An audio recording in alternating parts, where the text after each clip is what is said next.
A fantastic ride by the Sweat Sensations, and getting the timing right. It always is thrilling when we see Fur versus Korchinski on the climb, and we're going to continue to see that, I'm sure, as we move through August into September. Now, 11th to 17th on your screen, Coyston and Kolkowitz, Stevenson, Velt, Vittori, Smithers and Montgomery. You will notice, though, that Vittori is the first of our Category 2 riders in there. So Serena Vittori, although it is a yellow jersey, it's a yellow skin suit because she's the leader in Category 2 from Smithers and from Montgomery. They're your top three so far. Well, and I can also tell you, Alexandra Yaramillo has come across the line in 4th place in that Category 2 race. Okay, now this is where things get a little bit complicated if you're watching, because we're going to have more than one screen on the go. Now, I know that's not unusual for us here on the Sunday Race Club, but we're going to have the men about to set off. There is an overlap, and we're going to try and do both things simultaneously. Now, the men's race start is about to go in Category 4. The first of our riders away. They've got 5-minute head start on Category 3. They have a 15-minute head start on Category 2 and a 20-minute head start on Category 1. We're in with Adriano Zanaska. These are the riders about to take it to the start. We've got some great teams in here as well. We will dive in and focus on them some more, but let's take a look, just make sure they all get set off from the start line. They are down at the side of the lake at the moment. They have 45 kilometers in front of them and a whopping amount of climbing of 2,000 plus meters. The riders in the red jerseys of Category 4 leave the start, head out along the lakeside, and this is where they go straight up and they're on to the climb already. Well, 55 riders on the start sheets on Category 4 in this men's race today. Can I just say, for the first time ever on the Sunday Race Club, the start sheets in the men's race field over 200. Well done to everybody who has entered. I hope you all make it to the top. If we have over 200 riders make it to the top of the endurance climb, that would take some doing. Now, Mark Dadson doing what Mark Dadson does, going on the attack early. We've got Mohammed Mukhtari, Joshua Kalangag, Johnson Kutab, then Lee, Tom Walker, Adrian Zanaska in the mix. Samuel's in here, Roy's in here. Nobody wants to let this gap go too early at this stage. Now, we do have a number of riders in here who are new to the Sunday Race Club as well. We do indeed, and some also, I was going to call them old timers, but they're not really old, are they? It's just one of those phrases that people use. But we have a number of riders in here. David Milano is here, Edelson Casagrande, Felipe Tortoretto, Florian Dromard is here, Jacques Roussenek. Interesting to see how he goes. Jeff Rooney, long distance rider. He should sort of, in a strange way, enjoy this course today, I think. Callan Gadd, Mark Dadson, who we said, Michael Pruitt is here. Van Henningen is here as well. Ronald Erasmus is in the mix. He's been going through those public pathways as well. Scott Francis, SS. So a wide range of riders on the start sheets in the Category 4 men's race today. So a real mix of riders. We've got Thepeng O, who rode well in our qualifiers yesterday on our start list from Myanmar Cycling Federation. We've got the our Waspa squad here, Level Avengers, Level Up Racing, the Anzacs, Upcycle, some of our really regular riders. As you can see, Category 4 away, we've got 3, 2 and 1. Just over 17 and a half minutes to go for our Category 1 riders. All down on those same start pens. And at the same point for the 3 sets of riders waiting to go, Category 4 already underway. So Category 4 underway. They're on to the climb proper. They've got 600 meters on under their wheels. And at the moment, we're just in with Yuri and Mikael and Nielsen trying to get his way up on to the climb. Well, they are indeed trying to get their way up onto the climb, and it's Ben Lee leading them out at the moment. Mark Dadson is there, so is Justin Roy, so is Callan Gadd, so is Roussenek. Alex West is there as well. These are the riders I was expect to see coming to the fore in this Category 4 race, and the stretch really is on back down the road, and they're only 800 metres in. 800 meters in already. The group's been blasted apart. I should Here. say, unlike the women's race where it was a 300-meter climb to start, this is a 3-kilometer climb to start. Ouch.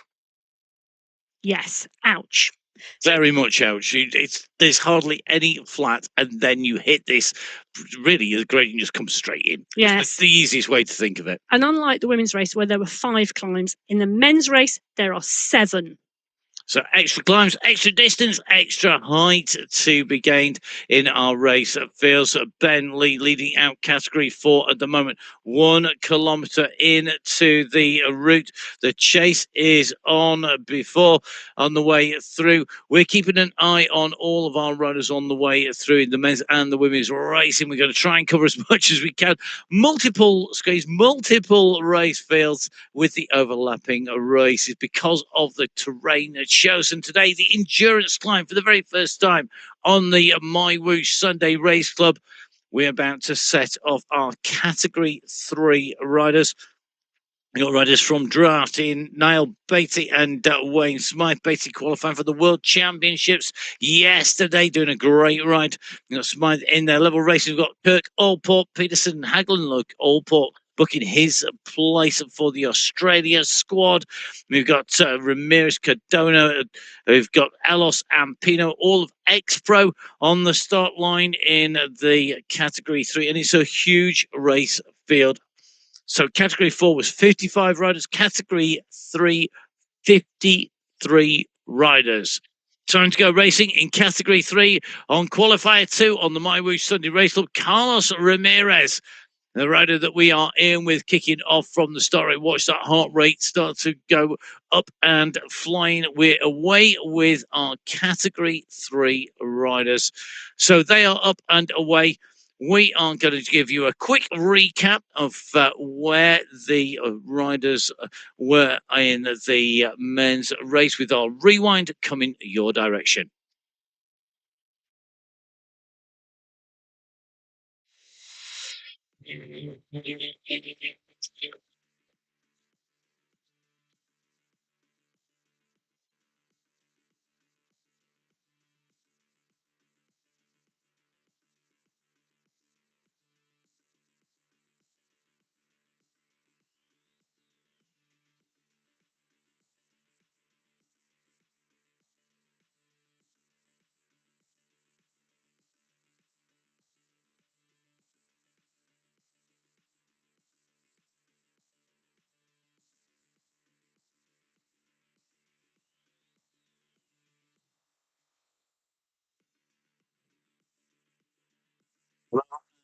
Welcome to the MyWhoosh Sunday Race Club with 4 race starts. We're going to start with our category 4 riders, then 3, 2, and 1.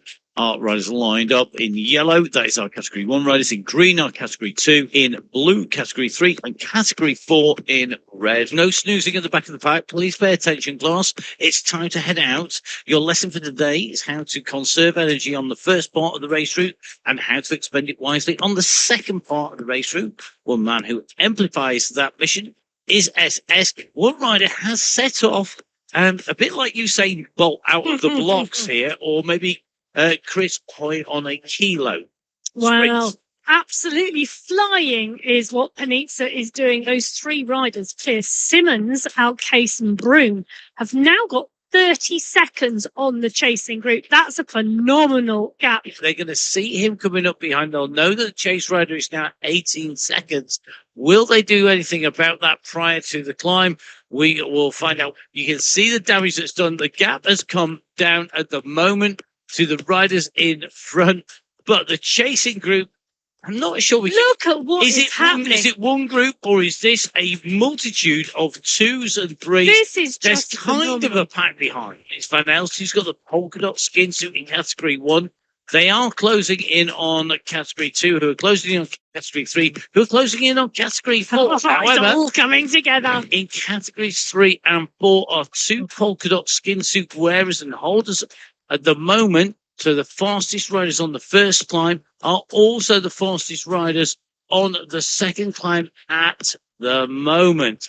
Kick is coming from behind, but it is not going to be enough because Connell has more watts, Connell has more power. Tim Connell has put 23 seconds into SS on the climb and he goes under the UCI banner for qualifier number 1 in August. Madame, messieurs, bonjour. Ravi de vous retrouver sur MyWhoosh pour ce Sunday Race Club catégorie. Au départ, la catégorie 4 en rouge, les bleus de la catégorie 3, la catégorie 2 en vert et bien sûr la catégorie 1 en jaune avec les rouges qui vont ouvrir le bal. Et donc, dans cette première partie, il y aura juste quelques petits ponts comme vous le voyez. Ah bah non, là on tourne, voilà, pour me contredire, mais il y aura quelques petits ponts de Rick Van Oork. Ah, lui aussi, c'est un petit nouveau qui m'a échappé, avec Jaime Vélez, le Colombien qui essaye d'aller dans la roue. Les Colombiens forcément motivés. Quel maillot a-t-il aujourd'hui? Le maillot de UHC. Ah tiens, United Healthcare. Ah, ça faisait longtemps que j'avais pas vu ce maillot-là. Apparemment, c'est un collectionneur, notre ami Sad, Historic 100, qui se rapproche à 17 secondes. Alors, normalement, ça, c'est quand même un coup pas forcément très intelligent que d'y aller seul. Jonction à 200 mètres de la ligne et Connolly qui le déborde. Ah oui, SS, il n'en peut plus, il est cuit. Il est cuit, il a tout perdu. Il a tout perdu sur la fin. Oh là là, le renversement de situation qu'on n'avait pas vu venir. Incroyable. Oh là là, il va s'en vouloir. SS et Tim Connolly, il s'offre un succès quasiment inespéré. Incroyable. بسم الله الرحمن الرحيم. مشاهدينا الكرام متابعينا في كل مكان، أهلا وسهلا بكم مع الانطلاقات الأربعة والفئات الأربعة. الفئة باللون الأحمر، الفئة الرابعة والفئة الثالثة بالأزرق، والفئة الثانية باللون الأخضر، والأولى باللون الأصفر. هذه أول دخول الآن بالكيلو، تقريبا 2700. نبدأ الاسبرنت الأول لمسافة 300 متر. الكل يستعد. فرانكلين الميدا كما نشاهد الآن في الصورة، الكل مجتمع في كوكبة واحدة. محمد القيس ينطلق انطلاقة جيدة. برافو يا محمد، حاول أن تصل إليهم. هذا محمد القيس. نشوف الآن على اليسار، يسار الشاشة. هنا نشوف من الجانب الأيمن مستر إكس 100 من دولة الإمارات. يا لها من أسماء رنانة، أسماء قوية، يا لها من أسماء. يا سلام يا مستر إكس 100. محاولة جيدة. الصورة الحقيقية تتحدث عن وقوف على دراجة. لاحظ السنسر ناجح جدا. شوف هو واقف على الدراجة بالصورة الحية. تلاحظ أيضا هو واقف على الدراجة بالنسبة للصورة الأفاتار. مستر إكس 100 ومحاولي وأتاك يقوم به اللاعب الإماراتي، وخلفه بالرد فيليب جريفز في عند الكيلو 28 و800 متر. عند نهاية الصعود يقوم بالأتاك. تم كان هو بطلا لهذه الفئة الرابعة في السباق التأهيلي الأول لشهر أغسطس. إذا تم بطلا للفئة الرابعة، فعلها هذا الدراجة النيوزيلندي.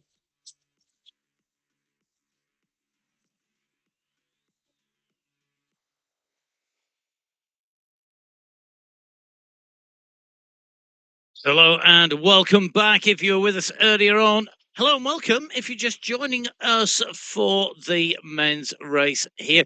One long stream today and some great racing already in the women's competition on the endurance climb. My name's Matt Payne. I'm here in the studio with Emma Martin, and Emma has survived so far the throw and seems to have been magically healed by the efforts of our riders. Fantastic to see the riders in action. The men's race, 45 kilometers of climbing today. It's a big one in front of them. It is indeed. You're right, Matt. 45 kilometers of racing today. 200. It's just been a long morning. 2,138 meters of climbing. Yes, I've just made some coffee. I've not drunk it yet. And you can see that along the way. 7 main climbs today for the men. And look, they are all categorized. So they come out of the start pen straight into a 3-kilometer climb with an average gradient of 8.8%. There's a 2.7 meter flat transition, and there are flat transitions between all of these climbs. No downhill at all today. Then they hit the next 3-kilometer climb. The longest and steepest climb of the day is climb number 3. It's 3.5 kilometers with an average gradient of 10%. And they continue through on this flat transition, steep climb. 6 endurance climbs for them, plus the climb to the finish. It really, really is steep, along with that climb to start with. So if I add it up, it is actually 8 separate climbs. It is the last one, not a climb segment in its own right, but it's the run to the finish line. So in lots of ways, it's the most important of all. And if you have been watching the women's race, you'll know that it is steep, 12% kind of steep, which is tough stuff. Now, category 4 got underway first. They were the first riders out from the start pens. They have covered so far, the leaders, 4 kilometers plus.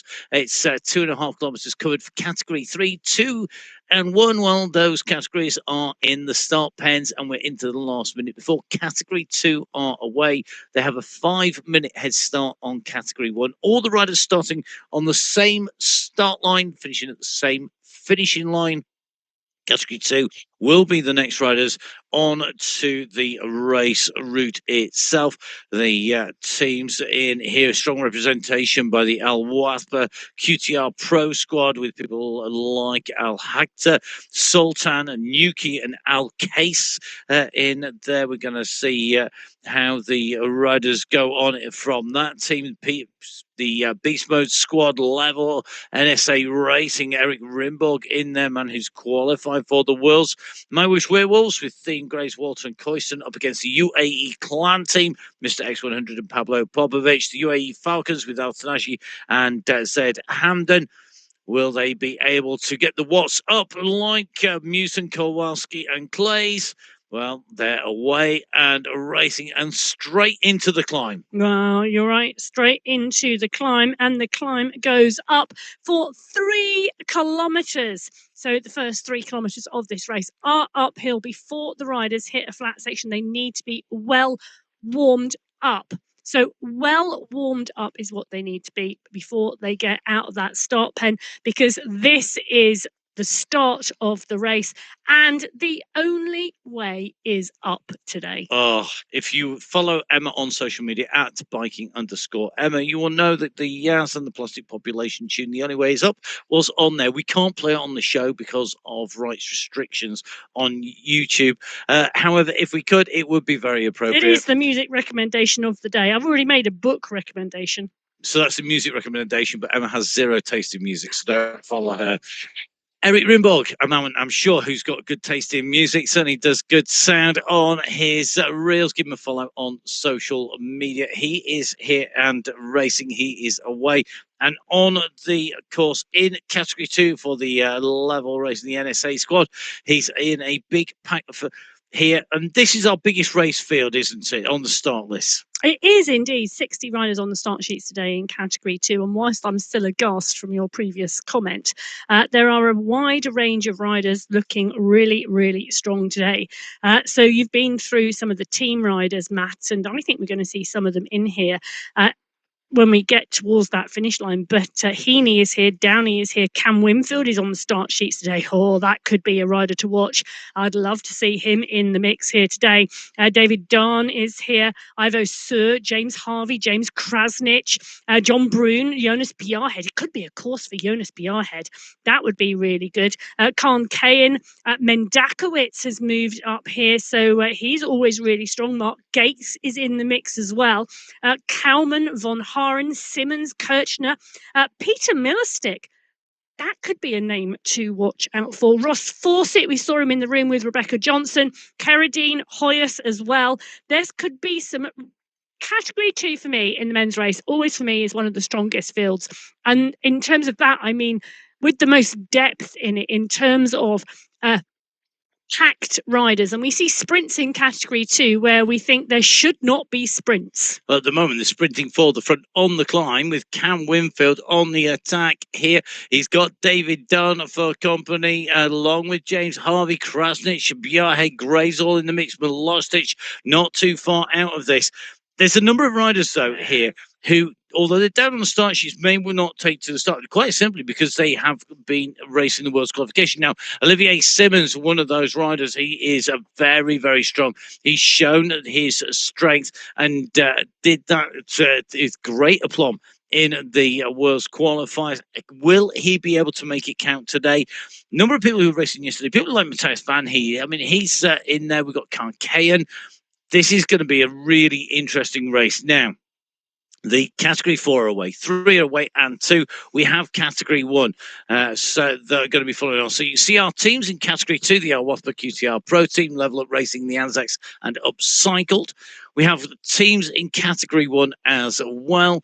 And they are the Alpha Jaw squad as well as the Hard to Guard squad. All our teams represented here today. And a big thank you to everybody who has entered as a team. Remember that team competition, and that plays out when we go across to the finals, which is the last Sunday in the month. So whichever team our riders are in, then that is absolutely critical. You can see at the moment the UAE Clancy, the What's Up team in the Level NSA Racing category 2. We run through from 4, 3, 2. We're going to go into category 1. Alpha Jaw and Hard to Guard are the 2 squads. Alpha Jaw with Daniel Chiric, Lionel Justin, Michael Kaminsky and Ollie Jones up against Hard to Guard, who are Jason Osborne, Michael Nutton, Said Safrazetti, and Stefan Van Elst. That is but 8 of a race field of 40. So 40 riders on the start sheets in Cat 1 today. Bjorn Andreasen, the current world champion, is on the start sheets. Hayden Pucker, who's been knocking on the door, big style. Bjorklund, Barnes, Paradian, Johan Noren, Josh Wilson, Betty, Yunzei Honda, the Japanese rider who qualified for the World Championship semi-finals, here today as well. Well, away go category 1. They're the last riders out of the start pen today in this men's race. They come out across the bridge and on to the climb. Well, the gradient gently kicks off, but very, very quickly gets steep. Your idea of a gentle kicking off of gradient is very different to mine. 2% at the bottom. Yeah, for about half a second. Well, you know, it gently kicked off. Gently. 4 fractions of a second, then it is bang, wham, bam, thank you, ma'am, straight into this. And already that gradient at 9% here and heading upwards, 9.5, 9.6, 9.7, 9.9 into 10%. This is going to be hurting. You can say Honda, that rider Emma was just mentioning from Japan, going to be trying to settle into a rhythm. Good to see him on the Sunday race club. These riders out on a huge climb here today, 45 kilometers, of which we have 7 seconds. And you can see Yancey out of the saddle here, just kicking down on those pedals, the fan blowing, trying to keep himself cool here at the same time as generating a whole heap of power. Now, we have cut away from the women's race, and we're going to go quickly back and run through some of those results, or rather Emma is. We keep our eyes on the screen on categories 1, 2, 3 and 4. Category 1 in yellow, 2 in green, 3 in blue, and category 4 in red. We're on the early stage of the race with the furthest distance covered, 6.9k, nearly 7k done for the leaders in category 4. Emma, category 4 in the women's race. Are they in yet? They are indeed. So I can confirm category 1, category 2, category 3 and category 4 in the women's race now all starting, well, all over the finish line. At least the leaders are. Now we saw category 1 and category 2 come over the line before the men's race started. Category 3 and category 4 we didn't. I can confirm to you that in 2 hours and 13 minutes, 29 seconds, that is the winning time in category 4. Absolutely phenomenal performances. Kirsten Hamilton takes the win in category 4, 20 seconds clear of Simone Francis. Wow. So Simone Francis just 20 seconds off of Hamilton. And I tell you something, 3 seconds back, Natalia Idzik. So Idzik just 3 seconds back in 3rd place from 2nd place. Cynthia Narvaez in 4th. Isabel Alzat in 5th. Ella Vink in 6th. And Petra Aitkenth in 7th. And let you know there's 3 minutes separating the top 7 riders in category 4. So over 2 hours and 13 minutes for our race winner, 2 hours and 16 minutes for 7th place in category 4 in the women's competition. Category 3 are also in and through. We had seen there being a long time leader on the front who is being pursued. Have they continued to the finish to take the win? Well, they have indeed. And Stefani Piccolo takes the win in category 3 in 1 hour and 56 minutes. Claudia Hyde in second, 48 seconds back. Coming in for 3rd place in the category 3 race, Rosa Herrero. We saw her riding really strong and working her way through the field. 2 minutes 30 down on the winning time. A little bit further back down the race field, Aileen Francisco de Silva comes in for 4th place. Rebecca Johnson comes through for 5th place. Then Darine Chu, Rosalina Barragan, Gina De Gracia and Isabella Bryson. So those are the top riders in and over the line in categories 3 and 4. If you want to see who came in over the line at the top of categories 1 and 2, if you weren't watching earlier, you'll need to go back and play it back. And make sure, of course, once you're on the YouTube site or on Twitch TV, you give us a subscribe, a like, and a follower. Now, there's been a massive increase in followers in the YouTube channel. Thank you very much for joining us. It is absolutely brilliant to see everybody jumping on board, watching the videos, seeing what's happening in the world. I've been lucky enough to be on the mic now. We're into our third year of commentary here at the Sunday Race Club and across the international events. My name's Matt Payne. I'm bringing you all of the race action. Lucky enough to be putting words to the action at the Paris Olympics, the UCI World Championships across multiple disciplines. Joined here in the studio by multi-World Championship discipline commentator Emma Martin, who is also here every week with me on the Sunday Race Club when we're not called up for international duties ourselves. So we are here week in, week out. There's always one of us in the studio putting words to the Sunday Race Club, but then updating the other person, as well as, of course, getting to watch it all back like a viewer when we're not actually putting words to the action. So thank you for joining us. Please make sure you tell your friends about YouTube channel, about Twitch TV, about all the fantastic racing that's going on here on MyWhoosh. Don't forget, of course, to give MyWhoosh a follow at MyWhoosh on Instagram and Facebook, my_whoosh on X, if you use the platform formerly known as Twitter. Okay, let's get into the racing. Now, riders well into the course now in all 4 categories in the men's race. Still riders out on course in the women's race as well. Keep pushing on. Remember, no hill goes on forever, not even the endurance climb, although it probably feels like it at times. Now, in with Ibrahim Al-Rafai, one of the riders who excelled in the GCC, the Gulf Corporation Council stage race, the 5-day stage race. It was a really great race. Fantastic to watch. If you didn't watch it, do go back and watch it. He's in the mix here now. He's alongside Niall Batty, rider who scored big in the qualifiers because he had been battling away through qualifier 1 and 2. And on number 3, am I right in thinking he qualified for the semi-finals in the Worlds? He did indeed. So a great job done there. And he qualified because he is such a phenomenal climber. And he used that to his advantage in that second stage in the qualification. Well, he's putting his climbing legs to the fore today because he's currently leading this category 3 race. Ibrahim Al-Rafai, the rider on our screen, you can see at the moment right on his wheels, doing a sterling job as well on this climb. So 4 groups of riders on your screens. Top left-hand side, category 1. On the climb with Jasin Jones, Turek, Nurses, Avazani, Kaminsky, Toshinowski. A little bit further back now, 7 seconds down. Pucker at 7 seconds. Steve DeVert, another rider who climbed his way well into contention in the World Championship qualifiers. In those public qualifiers, doing a great job at the moment. to be in the running, but it's a big group of riders in Category 1. We're in with Ricardo Panizza, and that looks to me like he's got the ice vest just unstrapped at the moment. Really good move that. If it's hot, and it, as Emma has said earlier in the show, across Europe, it is a heat wave. So the continent of Europe suffering a very, very hot temperatures, even warm apparently in Manchester, which is the wettest, coldest place in England. Wow.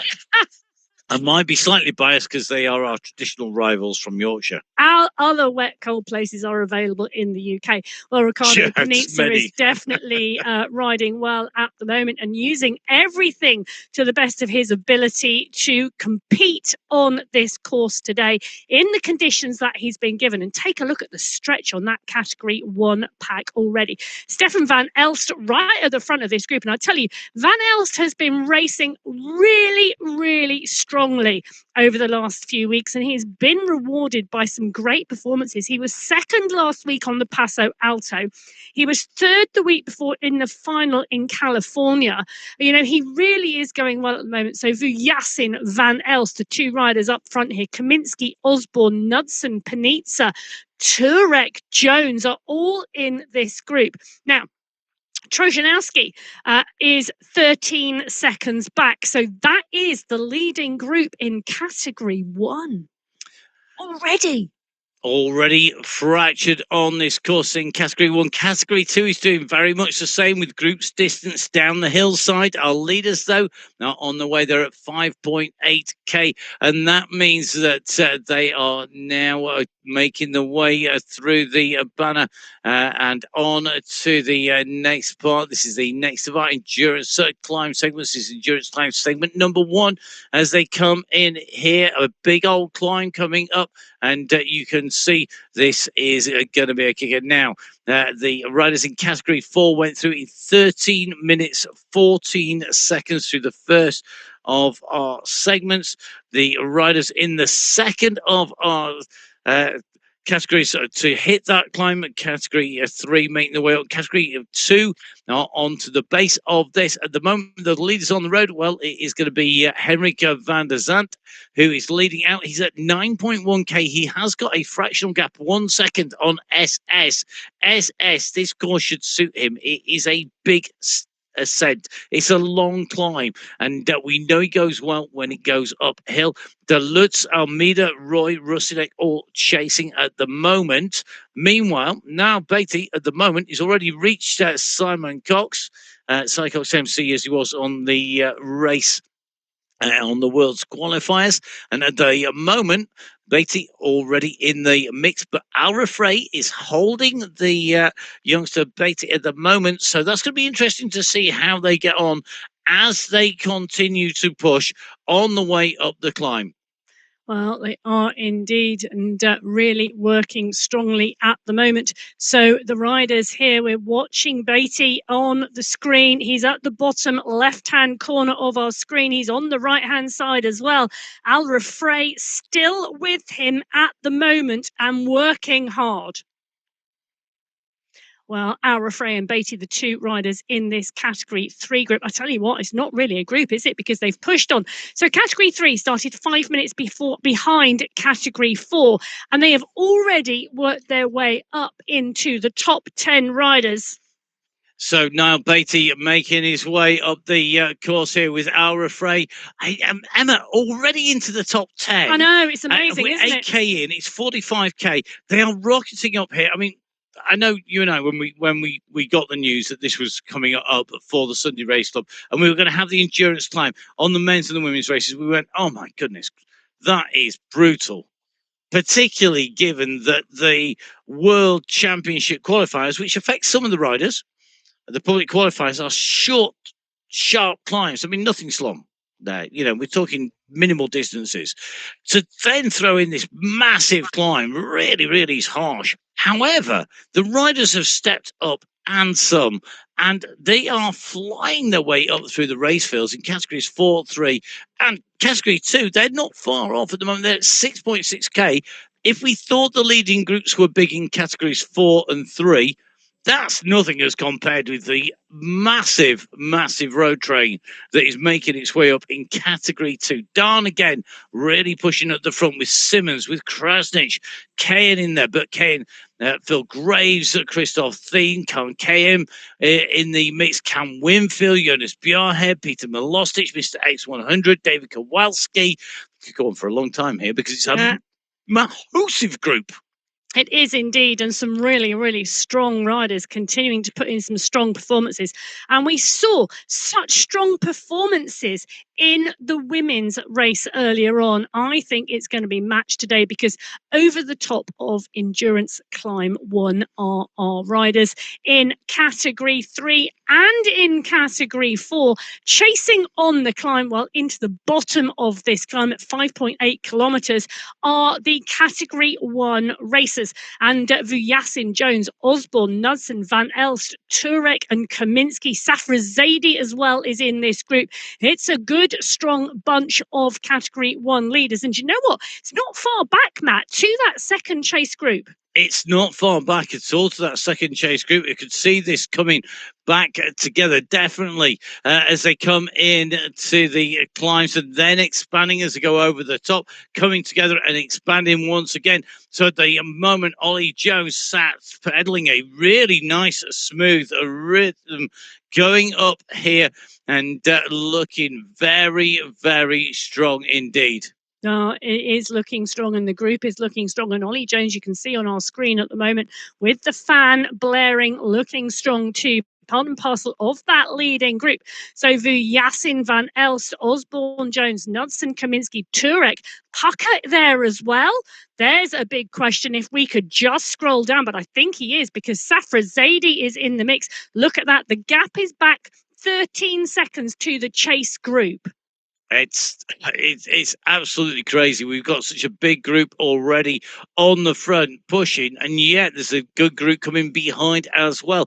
Everybody really stepping up their game at the moment here on the MyWhoosh Sunday Race Club. You could come and join these riders, please do. Make sure you download the app, jump on board, get that testing done. Make sure that you come and join us. Remember, all of our riders are on dual power recording in the Sunday Race Club. They're all verified. Not just the top 5 to the top 10, not just the people getting the prize money. Everybody gets that verification process. It starts before and finishes after the racing is done. It does mean, of course, all the results that you're seeing are live at the moment.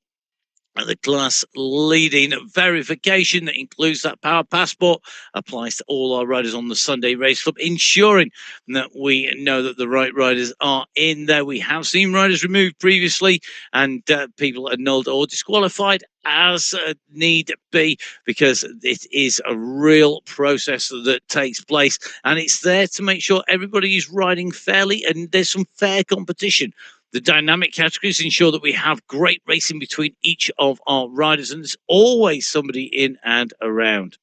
Well, it is indeed. And Kaminsky on our screen at the moment, he's always in or around the front of the Category 1 race field, wherever we are, just being dropped off of that group at the moment. You can see the group pushing on around the corner. Now, we're only at 6.7 into this race, but we've seen very different performances from the women on the women's course earlier on today. And we saw riders not pushing as hard at the start, but coming through at the end of the race. We saw riders going off the front. We saw very many different strategies in how to ride this race. Now, in Category 2 at the moment, X100, Mendakowicz, Nuki, Harvey, Theme, all at the front of this race.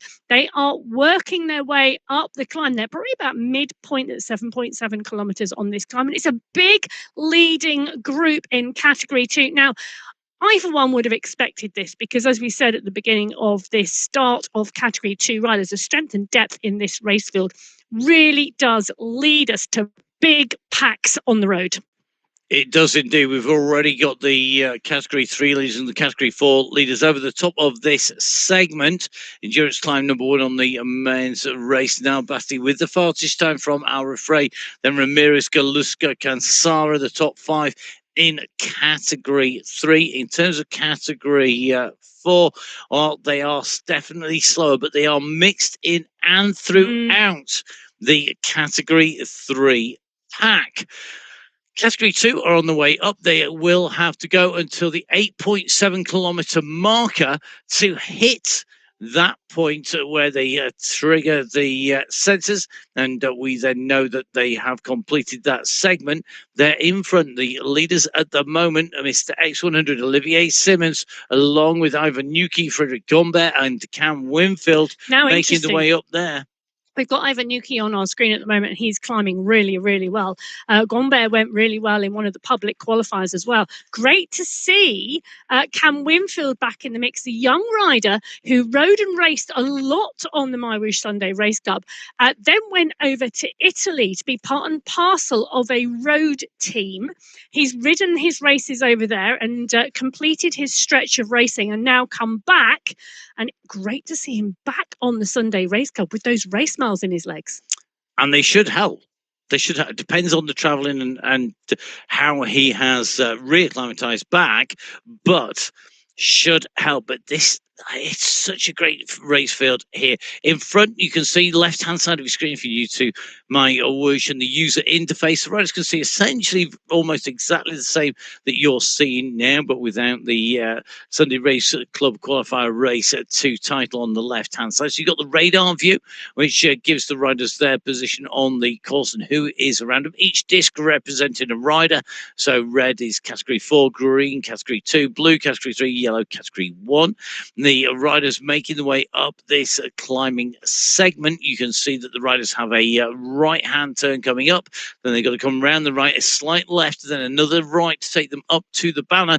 Top right-hand side, diagonally across the top right-hand side of the screen, is the course elevation and profile. So the profile at the moment, well, we're on that steep section. The shape of the hillside, the white line. The position of the riders is the yellow vertical line. The percentage gradient, well, at the moment it's all in positive numbers because it's all uphill. There are very few points where it goes into minus numbers on the way through. As we come up towards the top of the climb endurance segment number 1, you can see that the riders leading out Category 2 are nearly there.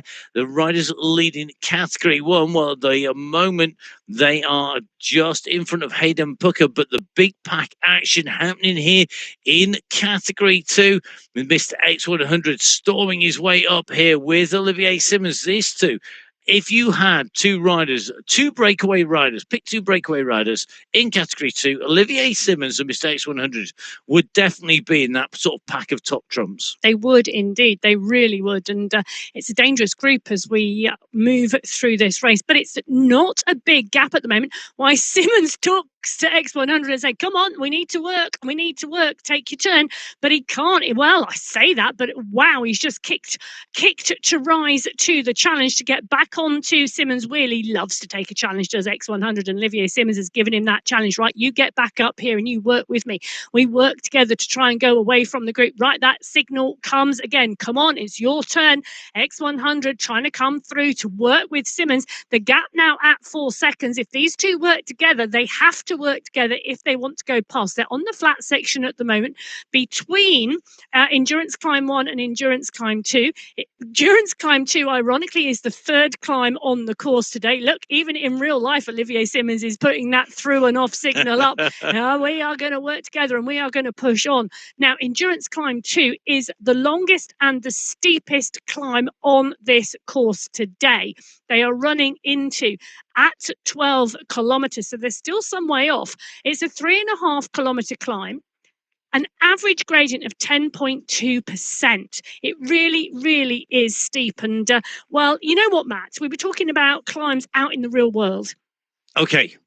Should we talk about some climbs out in the real world? Why not? Let's give us some comparison. Let me give you something that sort of is comparative. And I did do a lot of work to try and work out which race route or which climb was quite comparative. Now, did you know, and I've driven up this climb. I've not ridden on a bicycle, but I have driven in a car.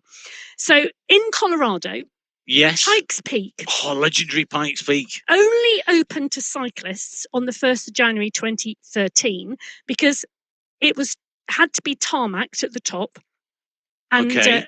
they were very concerned about the health and well-being of riders going up it because it is so steep and it's altitude, etc. Yeah. So it did only open on the 1st of January 2013 after a test period. Okay.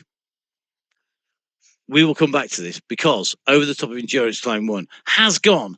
The leaders in Category 1. You can see that we have 6 riders going through in Category 1. Michael Knudsen, Saeed Safrasedi, Lina Vajassin, Stefan Van Els going through with Jason Osborne. The first 5 are together. 20 seconds back, Ollie Jones of Alpha Jaw, then Pucker, then Turek coming through. You can see as they depose Olivier Simmons and Mr. X100 down that leaderboard. The times are going to be actually for that segment starting to get closer together as the Category 1 race field comes in. Would you like me to give you the other categories?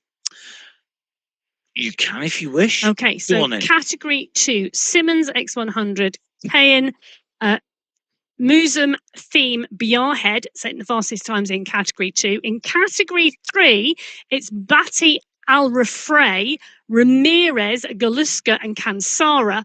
In Category 4, SS is up there with Van der Zandt and Walker and Roy and Rusanek. Okay. So they're your 4 groups on the road at the moment. You can see them on your screens. Category 1 leaders at the moment, Osborne, Knudsen and Co. Top left-hand side of your screen. Right-hand side, Category 2. On the bottom, bottom left-hand side, that is now Beatty. He's got 1 second out of Raffray. So those two essentially together, you can just see the helmet of Raffray coming onto the back wheel of Beatty. In Category 4, SS and Tom Walker are the 2 that have a 2-second gap on Van der Sant, but they are just ahead of the riders on the left-hand side of your screen because they are closing in fast. So 13.9k covered for Category 4 leaders on the road, 13.7 for the Category 3 chaser behind. Let's go back to Pikes Peak, and then I've got a fact for you that you will have got no clue about. Oh, really? Well, okay. So Colorado, Pikes Peak, open to cyclists on the 1st of January 2013. It's 40.3 kilometres long. 2,402 meters of climbing. Oh, it's very similar then. Very similar. Well, yes, it was one thing to drive up it. My ears popped many times in the car. Now, when you go to Pikes Peak, it is a legendary hill climb venue for motorsport as well. It is. Now, one of the motorsport instructors at Pikes Peak is a certain Mark Legg. Mark Legg is Mr. Katie Compton. There you go. Katie Compton, of course, the multi-time United States cyclocross champion, a tandem pilot like Anna Svanstrom, who regularly races on the qualifiers for Sweden, on the MyWhoosh public qualifiers for the World Championships. And so, by very small degrees of separation, we have Alice Farstrom, regular rider on MyWhoosh, and Mark Legg, who is the instructor, driving instructor at Colorado, or was, on Pikes Peak, and would take people up in exceptionally fast cars up to the summit.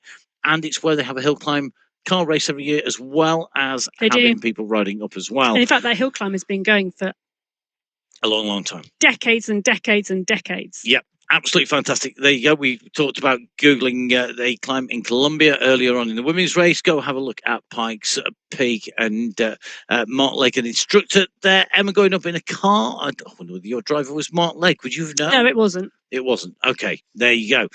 Right, let's go back to the climb. One man who I bet would be able to set a fast time on that climb is SS, leading Category 4 at the moment. And to tell you something, these riders, SS, Tom Walker and Van der Zandt, are holding off Beatty and Aurafray. The Category 3 riders close down, but on this climb section, they are not making up as much ground. They're currently at 30 seconds down. Behind them, another 30 seconds or so behind, you've got Almeida, you've got Russinet, you've got Zumaya, you've got the chasing group behind. And that is a substantial gap. Well, and it's a substantial group, actually, because that group are really, really strong. We're just dropping down to take a look. Xavier Maillard is the rider we're in with at the moment, about to be caught. The Category 4 rider about to be caught by the leading two in Category 2. And I tell you something, Olivier Simmons requested from X100 that he work with him. He has done, and they've now got a 30-second gap on the chase group, and it's Christoph Thiem and Ivan Nuki leading the charge behind. James Krasnich is there as well. In fact, it's a big group with Millerstick, Darn, Winfield, Graves. These are strong, strong riders who will continue to perform right the way to the finish line. So let's see how they get on between here and that finish line. Don't forget, of course, like all of the Sunday Race Club, you can rewind it, watch the action back. We have our rewinds clips at the start of the show with some of those highlights. And of course, we have the whole shows available going back. You can go back and see the progression, the improvement, the increase in worlds. We've got another new world on its way, not letting anything out of the bag that people didn't work out if they follow on social media. There's a whole new world on its way. It looks absolutely stunning. It's one of those worlds. So sometimes when people just let their imagination just keep on going that little bit further, that's what you're going to be getting. It's going to be an absolutely brilliant place to go ride. It adds to the already existing worlds from Alula and Arabia right the way through Australia, heading out in through the American world over in San Francisco and LA, across to Europe into Belgium. We've got Colombia, going all around the world, and a few other places in between. A few places you can't go. You can go to Area 51. You can't do that in real life. You can do it for sure on MyWhoosh, and that is going to be really, really entertaining when we can go there. Now, in the racing, Van der Zandt being caught here, Henrik van der Zandt of the United States of America, the Category 4 rider in the red on the right of polka dot skin suited Niall Beatty, who pushes on. Ibrahim Al-Rafray jumps onto the wheel of Beatty, and at the moment, Van der Zandt is looking to try and go with them. I'm not sure he can lift the pace high enough at the moment. We have two riders at the front, SS, who is now starting to open the gap on Tom Walker. I would question the timing here, though, Yeah, me because too. you're nearly at the top of the climb, and the effort to go clear here, unless what we're seeing is SS pushing to go onto the flat, so he ensures he gets caught by the Category 3 riders on the flat, because that would be the optimum moment. Well, that would be the optimum tactic to use here if you want to stay clear of those chase riders in the Category 4 race. But it's such a difficult tactic, because at the moment they're only 15 kilometers into this 45-kilometer race. There's still 30 kilometers to go for SS, and he's still got 4 main climbs and then the climb to the finish. He's got to be really careful he doesn't blow in the latter stages, because we have seen that earlier on in the women's race, and we have seen the top 5 really dramatically change in the latter 10 kilometers of this race. This is not just about the power. This is about fueling and husbandry. Oh, it's that word husbandry again. Never a good thing. So we're just going to take a quick break, and we'll be back with you shortly.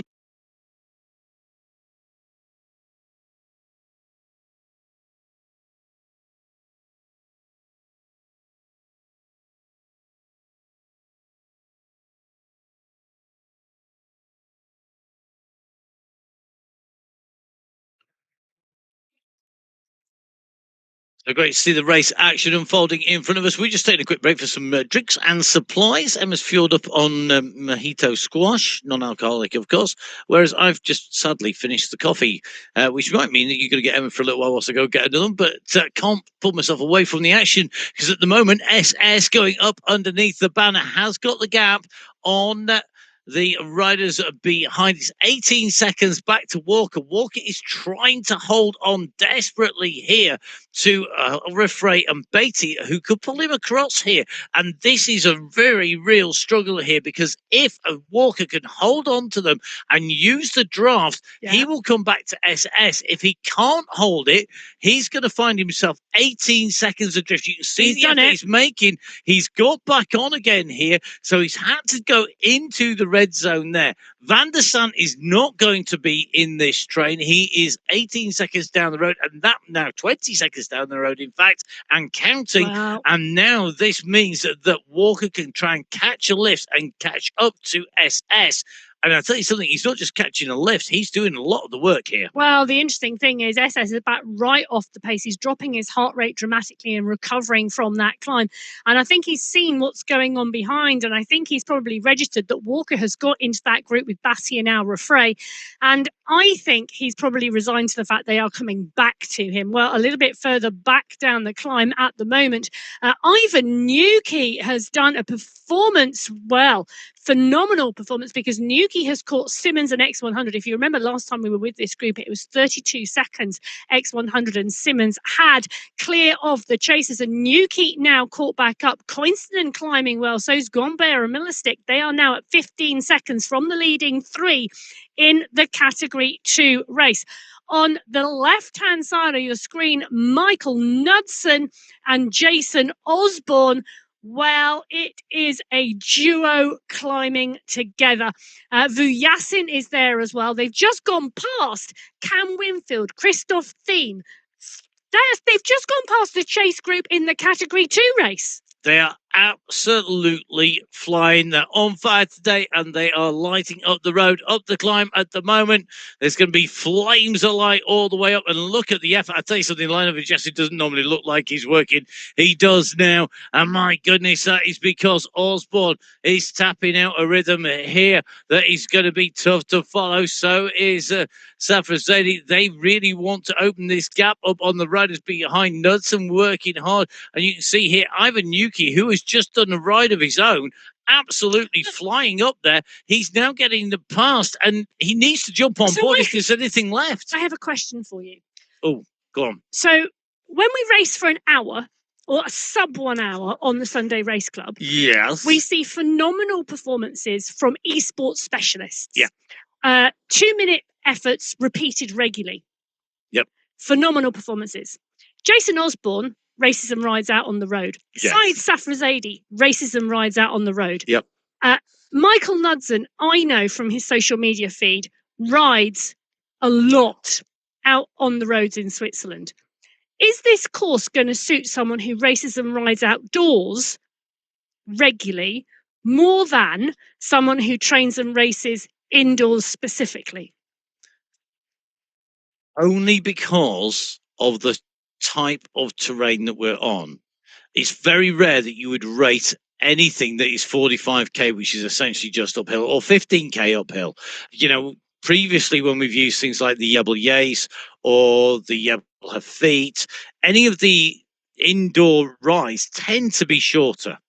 So it's not that you can't do it, it's just that most people use a shorter, harder, more intense type of training. Now, if you spent your time, as Jason Osborne has, racing the Giro, and you've been out and done 15, 20k climbs, and you've not just done one, you've done maybe 4 in a day. You've gone over the Tourmalet, you've gone over the Galibier, you've gone up the Stelvio, you've done these massive, massive climbs. You've done the right training for this type of riding. And it's not that you can't do it indoors. It's just that most people are probably too smart to do it indoors. Well, shall I give you... Because a lot of people can do it outdoors. Well, they can do. And the Stelvio, let me just say, 48 hairpin bends. Yes. In the Italian Alps. Yes. 24.1 kilometres of climbing with an average gradient of 7.6%, maximum 11.7. 1,829 metres of climbing in that 24.1 kilometre. Yeah. So steeper, slightly less climbing, but a little bit shorter for the Stelvio. Wow. Than today's climb. But it's that kind of thing. I mean, you know, we talk about this once being a tough race, which it is. But you imagine doing that 4 times, 5 times in a tour stage, and you're gonna know about that. So you are gonna be good at going up a hill, up a gradient, and putting in an effort of this duration. And But you know what? It's just specificity. That'll do, of training. Well, talking about training, I remember someone saying to me that after winning one of the Mountain Bike World Cups, Tom Pidcock took his road bike with him and got dropped off at the airport when he landed, got on his road bike and rode back from France, where he landed, into Andorra, where he lives. Yes. As a training ride. Yes, because he needed to get the money. It's no good just doing the intense stuff. If you want to, the old adage is you should train for something approaching 50% more than your race distance. That was pre-Tour de France. Your long ride. So if you're going to race for an hour, your long rides want to be an hour and a half. If you're going to race for 2 hours, your long rides need to be 3 hours. If your race distance is a minute, your long rides want to be a minute and a half. My God, that's time to train. But it's that kind of distance. Now, that's why we're seeing people who are racing shorter distances able to put down that power at the moment in esports racing, because generally it is short. I mean, look at the World Championships, very, very short. Now, well, the catch has been made, because Noah Batty, Ibrahim Al-Rafray and Tom Walker are now coming up onto the wheel of SS. I think SS knew this was going to happen, but it's happened at the end of the flat section as they go into the climb at 18.9 kilometers. Well, this climb started just a little bit before this. This is endurance climb number 3. It's 2.8 kilometers. It's the shortest climb today for these riders, with an average gradient of 8.7%. So you can see the two polka dot skin suits coming together. SS of category 4 on his back with the blue cap. You can see now basically there with the number 3 on his back coming up alongside goes Al-Rafray. Tom Walker is a little bit behind. We're only talking a few seconds, but it might be enough for SS to continue onwards with the riders here. You can see he's going to look to try and take some pace from the two category 3 riders and do this on the climb as they make the way up. So making the way on at 19 kilometers of the 45 kilometers to race today are riders in the very front of the race, the very head of affairs at the moment, just shy of half race distance. They are, aren't they? And I can confirm the first 5 riders from category 1 are up and over endurance climb 2. And take a look at that. Ibrahim Al-Rafray has a fan club in there with him. Look at all those people in there supporting him and watching him. Absolutely brilliant stuff. And he's putting in a phenomenal performance for them to view as well. Noah Batty and Ibrahim Al-Rafray, the 2 riders leading this category 3 race at the moment, are now the leaders on the road. They started 5 minutes behind the category 4 race field.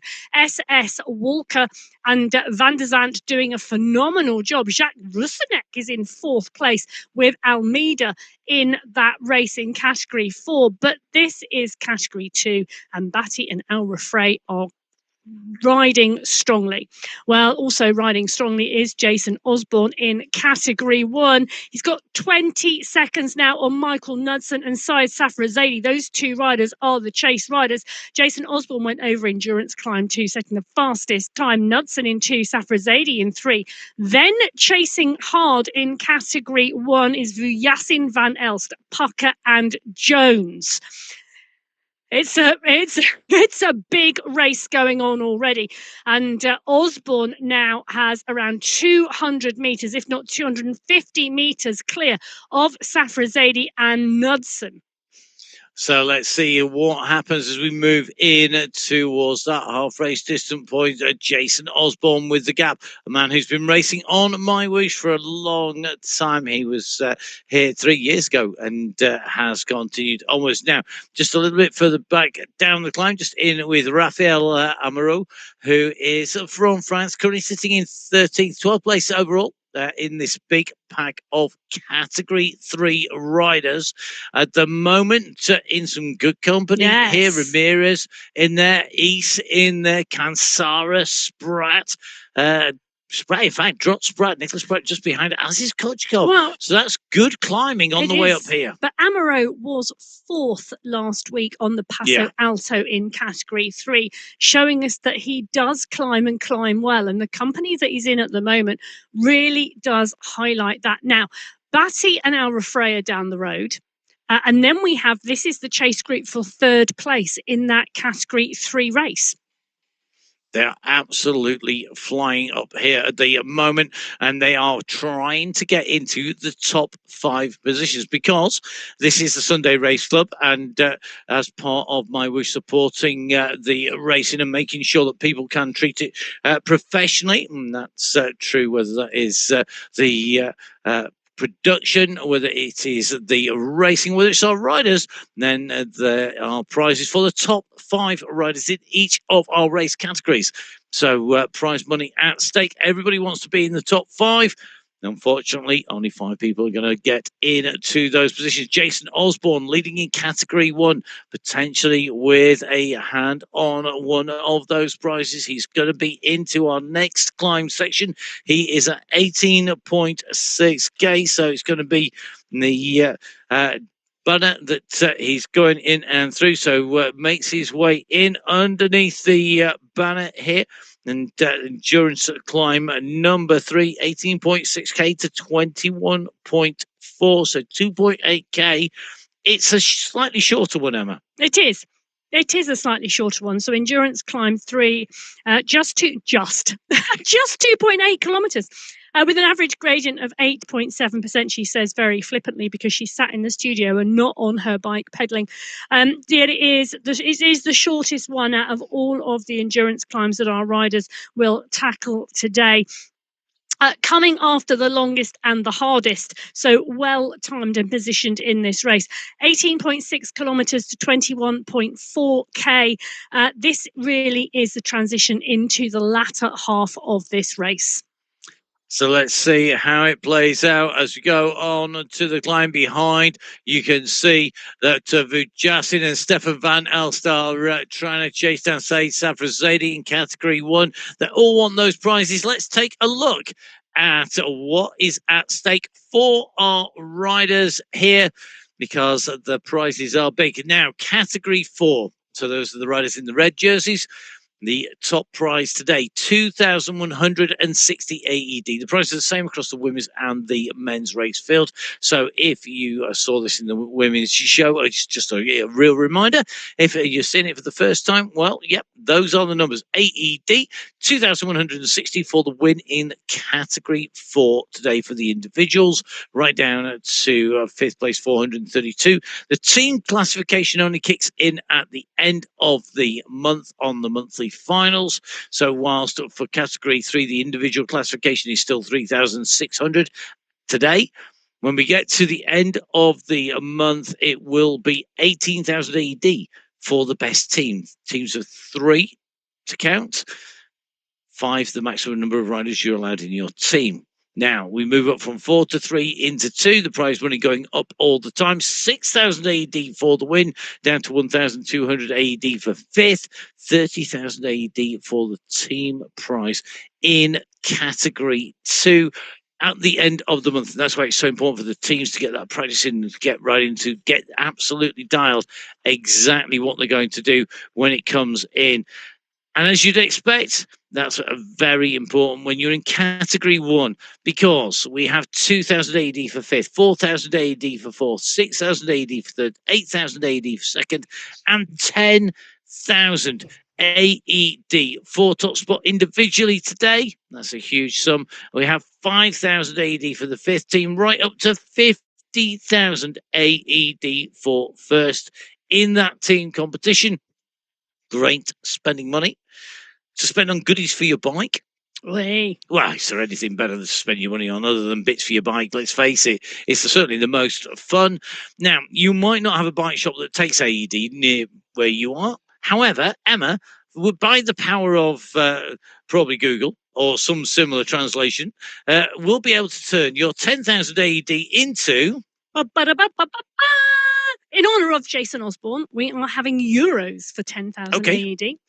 Earlier on in the show, when we were in the women's race, we had different denominations. But right now, for 10,000 AED in Euro, 2,492 as of Emma's exchange right at the moment. So just shy of $2,500 in euros for the individual win in category 1. 50,000 AED, which is the team win in category the finals. 1 in the finals. Swedish krona, because Johan Noren is climbing strongly at the moment, going up Endurance Climb 2 in 7th place overall. We've not touched Swedish krona for some time. A large Swedish contingent taking part in those open qualifiers and picking up places in the World Championship semi-finals in September, or in 26 days.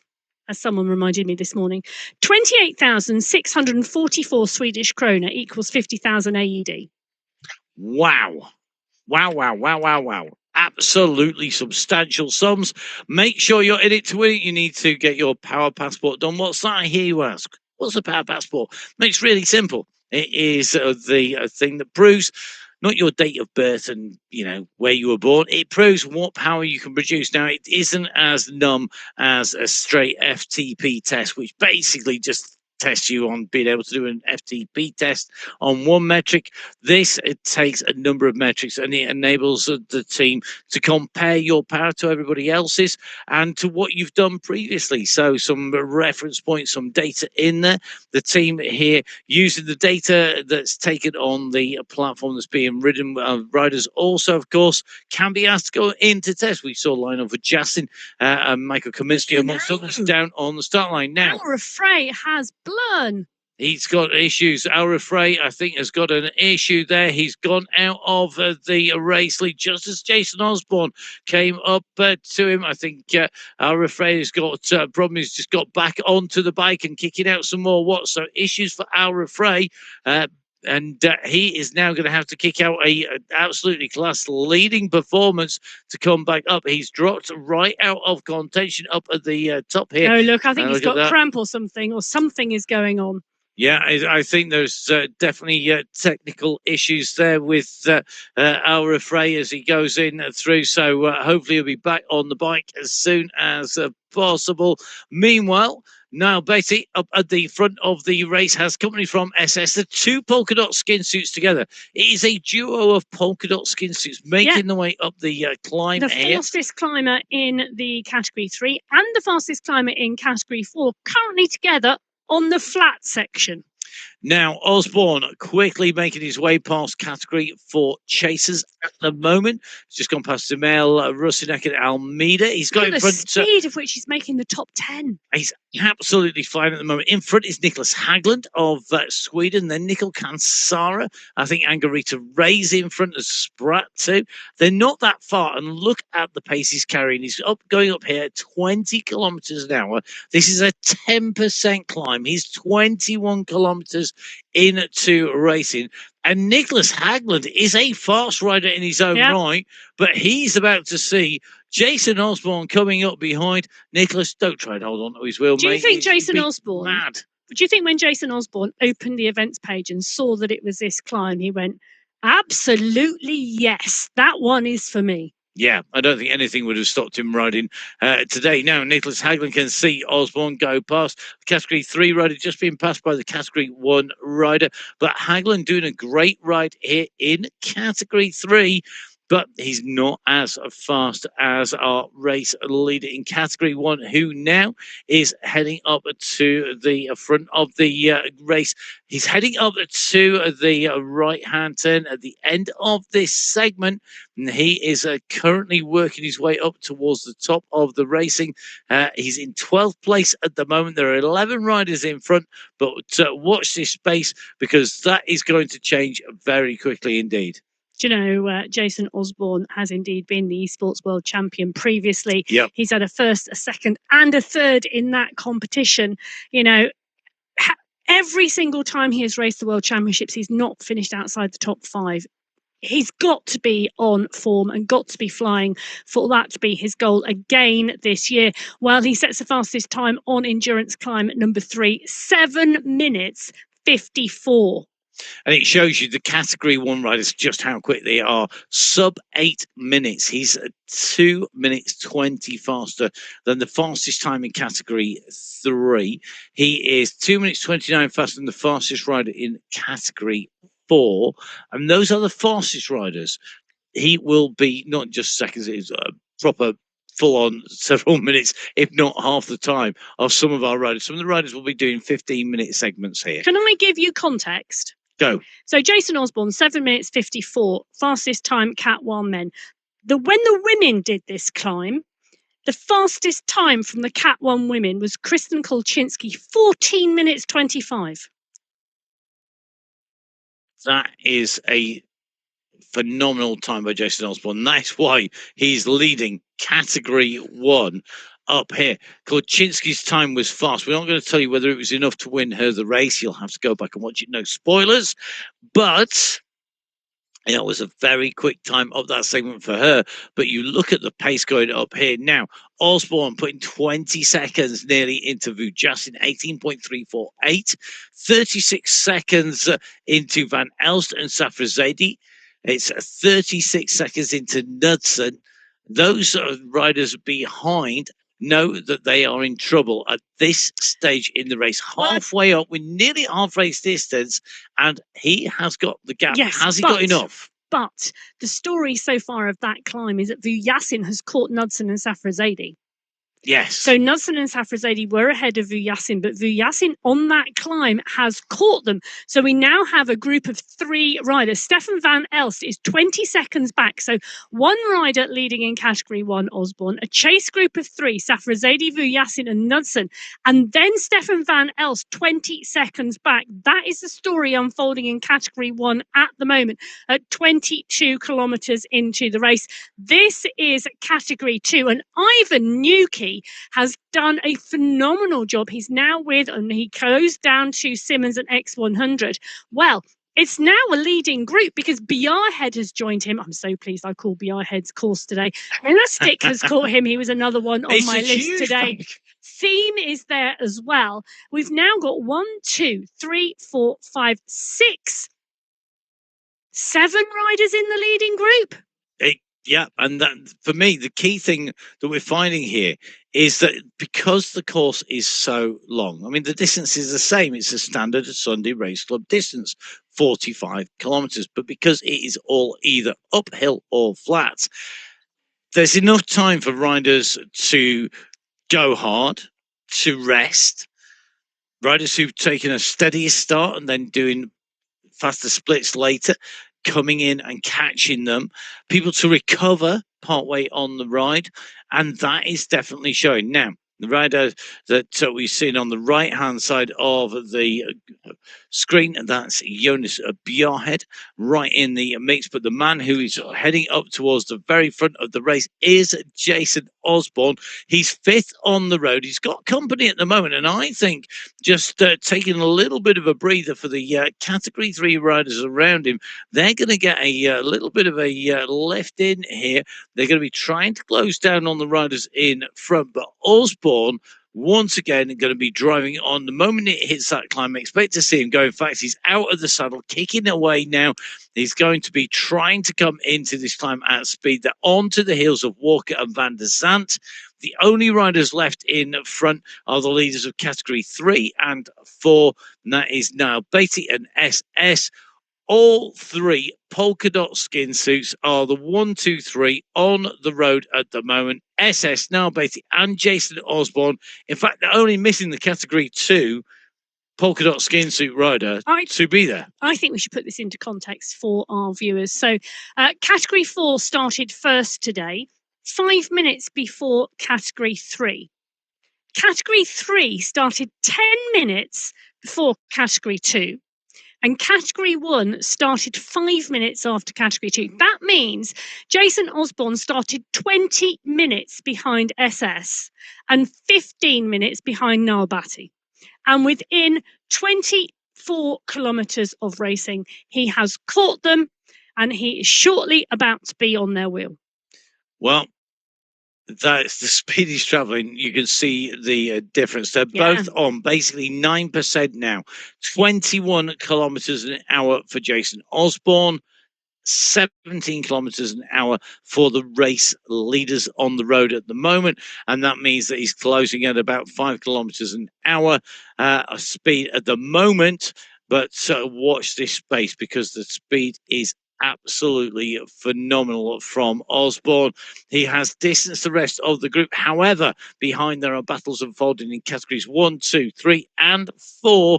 And of course, we've seen some great battles in our women's event as well earlier on today.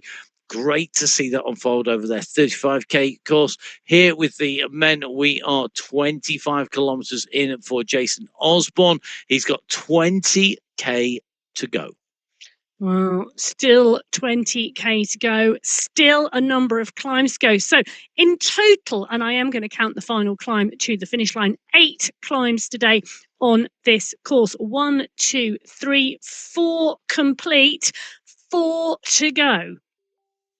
And with that, I'm going to leave you in the hands of Emma for a few moments, whilst I'm going to go do some refueling myself. Are you? I am.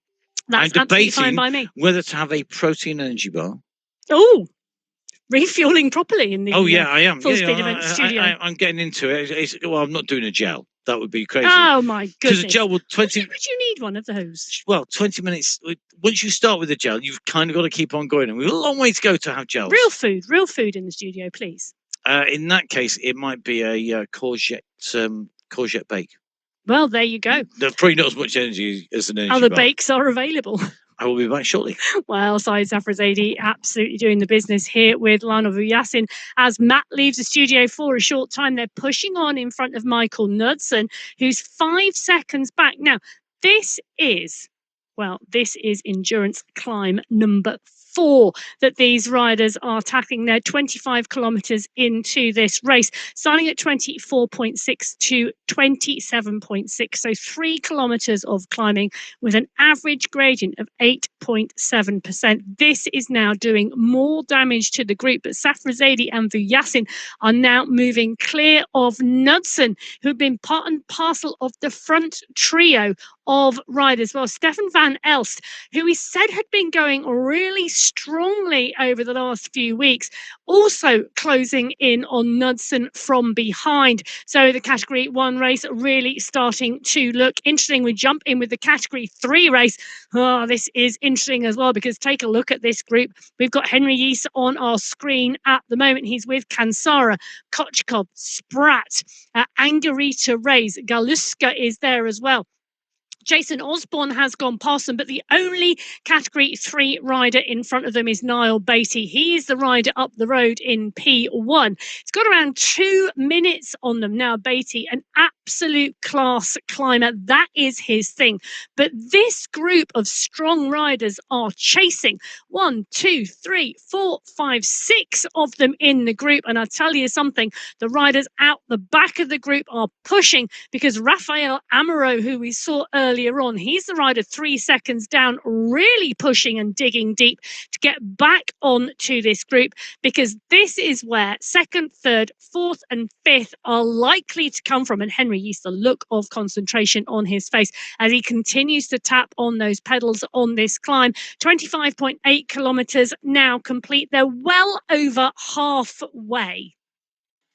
Well over halfway, and an hour into racing for category 1, an hour and 20 minutes into racing for category 4. But Zafrazadi now having to work his way through this group of category 3 riders, because Lionel Vujasin has already gone up and over the top and out the other side. So Jason Osborne currently in 3rd place on the road at the moment in P1 in category 1.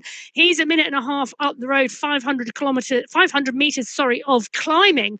Vujasin and Zafrazadi working now in 2nd and 3rd place. Those are the chasing 2 in category 1. This is what Vuyasin and Safra Zaidi are chasing. These are the three leaders on the road at the moment. These three riders are leading their respective categories. So Niall Beatty in one, currently leading the category 3 race. He's in the sunglasses with the polka dot banner. SS currently leading the category 4 race in the blue cap, gloves and shoes. And Jason Osborne, the rider leading category 1, just gone up and over the top. White socks, white shoes, and he's pushing on at the front. So Jason Osborne goes up and over Beatty and SS, the leaders of category 1 and category 4. It is now Osborne leading the race. So Matt joins me back in the studio. Osborne is now leading the race on the road. He's also leading category 1. Vuyasin and Safra Zaidi, the two chasing riders. Stefan van Elst pushing hard from behind. The last time we saw him, he was pushing, trying to close down Michael Knudsen. I think the news is that he has closed down Michael Knudsen and he's gone past him now. And he's continuing to climb really strongly. The time gaps, though, are big, and people are having to close big time gaps, opening up big time gaps, closing them back down again. This is not just a matter of 1 second or 2 seconds, is it? This is big timing. Now, just in with Stefan van Elst here, the Belgian rider there for the Abus Lacol squad. You can see all very, very smooth. You can see the amount of time he spends on a bike, you know, when you watch him. When you see him in real life, he's so efficient. Yeah. Just, you know, if you want to know what you want to look like on a bike, guys, this is what it wants to be. Smooth, focused, keeping the revs there, well paced. You know, his avatar's out of the saddle, giving it everything. He's still looking cool as a cucumber. Steve McQueen, I think, of bike racing is Stefan van Elst. Well, you know, pick your favourite movie star and attach them to a bike ride. No, I think it's true. He is. Look, he's got Steve McQueen looks. He's cool. You know, you could just see him on a motorbike in The Great Escape, jumping over a barbed wire fence or something like that. Vuyasin at the moment and Safra Zaidi are the riders he is chasing. Knudsen is desperately trying to hang on to the wheel. Knudsen, the rider behind Van Elst, pushing on the screen on that Colnago. The rider without the helmet, with the sunglasses, closing down onto Van Elst's wheel. These two, you know, Knudsen really having to hang deep and dig deep to stay with Van Elst. 35 seconds up the road are the pair of Vuyasin and Safra Zaidi. They're currently lying second and third in this category 1 race. Osborne well and truly clear off the front at the moment. Okay, let's have a review of where we are on our course here today. We know, of course, that we are on the endurance climb on the MyWhoosh Sunday Race Club, but let's get some detail on that with our course profile. It is up and some more up and some more up. Besides, Emma, just take us through where we are at the moment. Well, we said 25-ish kilometres into the race is where most of our leaders are at the moment. That's on endurance climb 4, starting at 24.6 and finishing at 27.6. It's a 3-kilometre climb with an average gradient of 8.7%. We then have a flat transition into endurance climb 5, another flat transition to endurance climb 6, and then the run in towards the finish at 45 kilometres. Well, that is not flat. There is a flat transition of around 3.3 kilometres before we go up again. So it is a climb to the finish. And I'll tell you something, we could see riders come into that finish, get up out the saddle for that climb sprint to the checkered flag, and the lactic acid in their legs absolutely burning. Will they make it? Will there be a sprint? Will there be groups? Or are we going to see individual riders in each of the categories take the polka dot banner? Well, at the moment, we have got a yellow jersey, a blue jersey, and a red jersey all through the end of endurance climb 4 in the racing here today. 3 riders over the line at the top of that segment. That's how fast they are traveling. A little bit further down the road, we're just dealing with Mr. X100 with Ivan Nukim, Peter Milostic, Christoph Thiem, and Jonas Bjarhead. This group of 5 riders in category 2 are still stuck as a group, despite the best efforts of people to break this up. It is a strong pack, and they need to stay clear of those chasers behind. They won't want to give away any positions. Let's go from them to the chasers in category 1. We've seen Jason Osborne. He's already in through. He's led through this point. He's been chased at the moment. He's 2.5 minutes up the road from second and third place with Jason and Safrazadi, who go through. To give you an indication of the power required, Osborne averaged on that segment 441 watts. Line of adjusting 421, say Safrazadi 391. So you can see that it's a substantial amount more power that's being put down by Jason Osborne, kicking his way up this climb. Wow, and you can see on that bottom left-hand screen at the moment, the one yellow jersey out front, the one blue jersey chasing, and then the red jersey further behind. And this is the yellow group with the black arrow in it. And this is second and third in that category 1 race, fourth and fifth on the road at the moment. Van Elst has now dropped Knudsen behind, but it's Van Elst, Knudsen, then Pucker. The 3 riders, all from category 1, are now behind. Then it's the chase group in category 3 on the road. Well, Osborne still leading this, still progressing and still riding strongly in category 1, leading this race. Now, Batty now dropped to SS. In fact, SS doing some massive recovery at the moment, down at 1.7 watts per kilo. Batty doing some recovery of his own on this flat section. This is the flat transition between Endurance Climb 4 and Endurance Climb 5.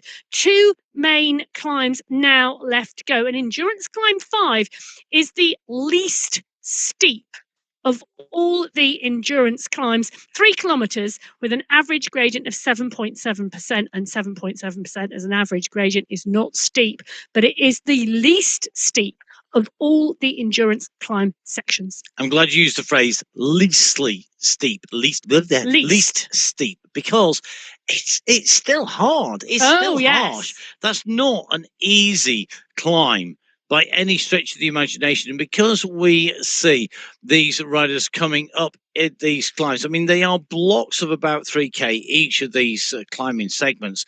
They are really, really tough. And it's a long enough effort that you can't just sprint at them, despite what Jason Osborne might think, powering his way down here at 5+ watts per kilo into the next climbing segment at 31K.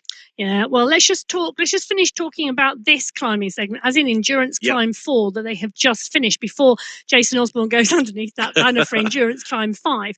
Noel Beatty, we said, was leading the category 3 race. The chase group are now up and over the top of the climb as well. So Ramirez, Yeast, Angarita Reyes, Amaro, Galuska, Klochkov, Kansara and Spratt are the chase group in category 3.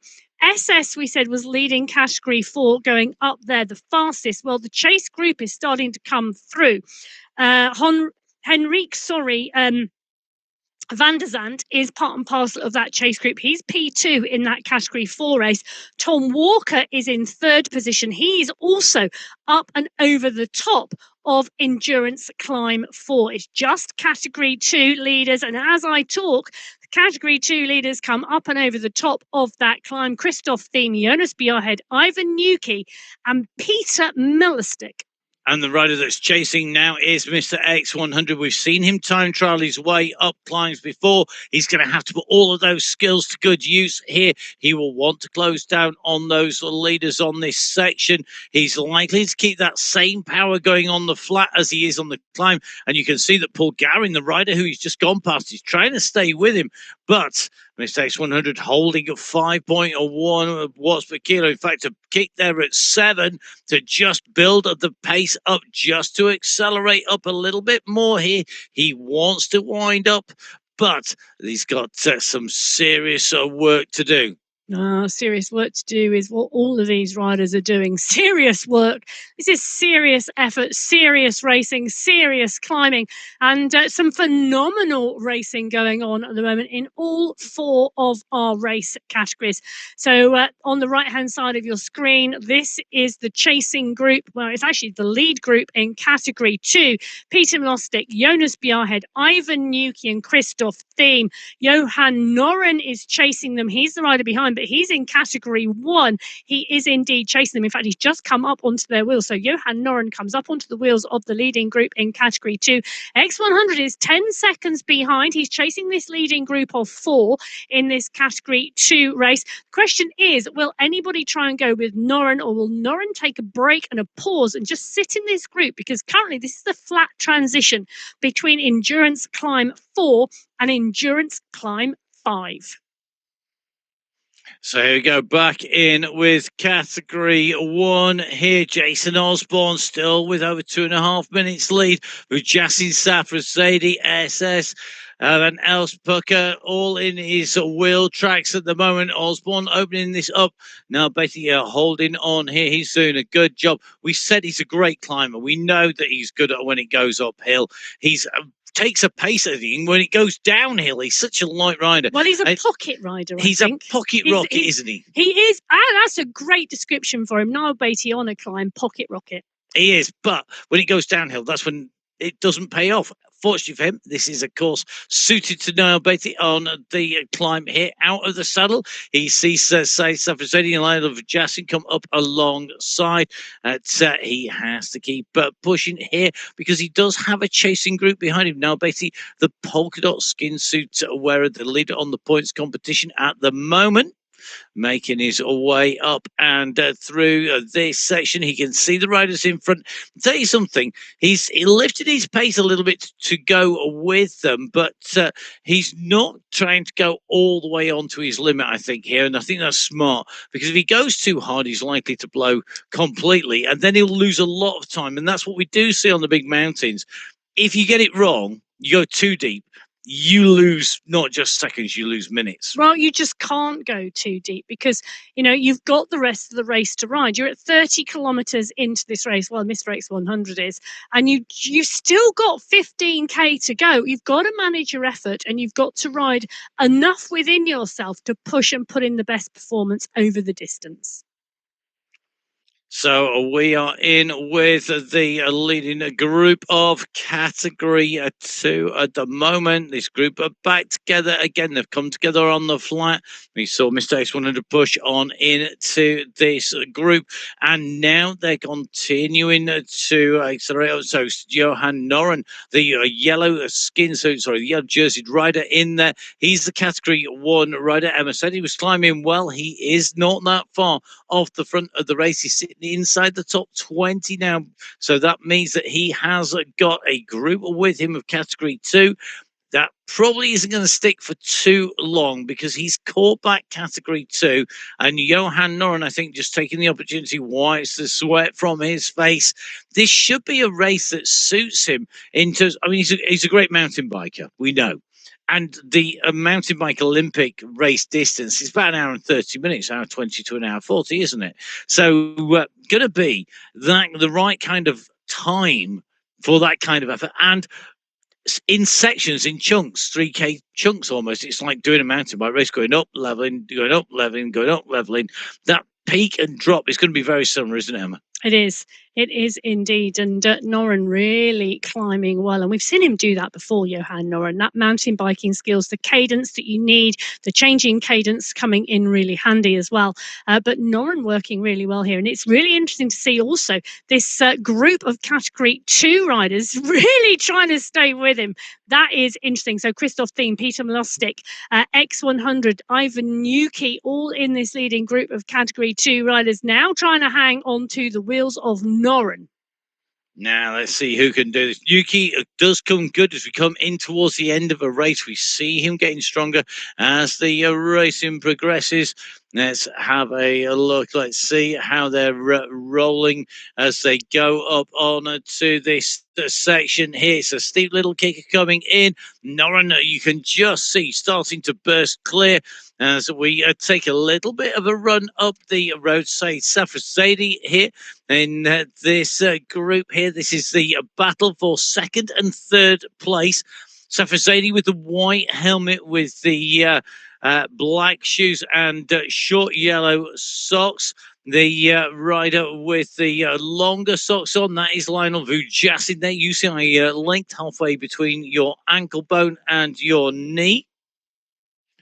So the riders on the climb, you can just see Vujasin going to the front, Safrazadi chasing behind.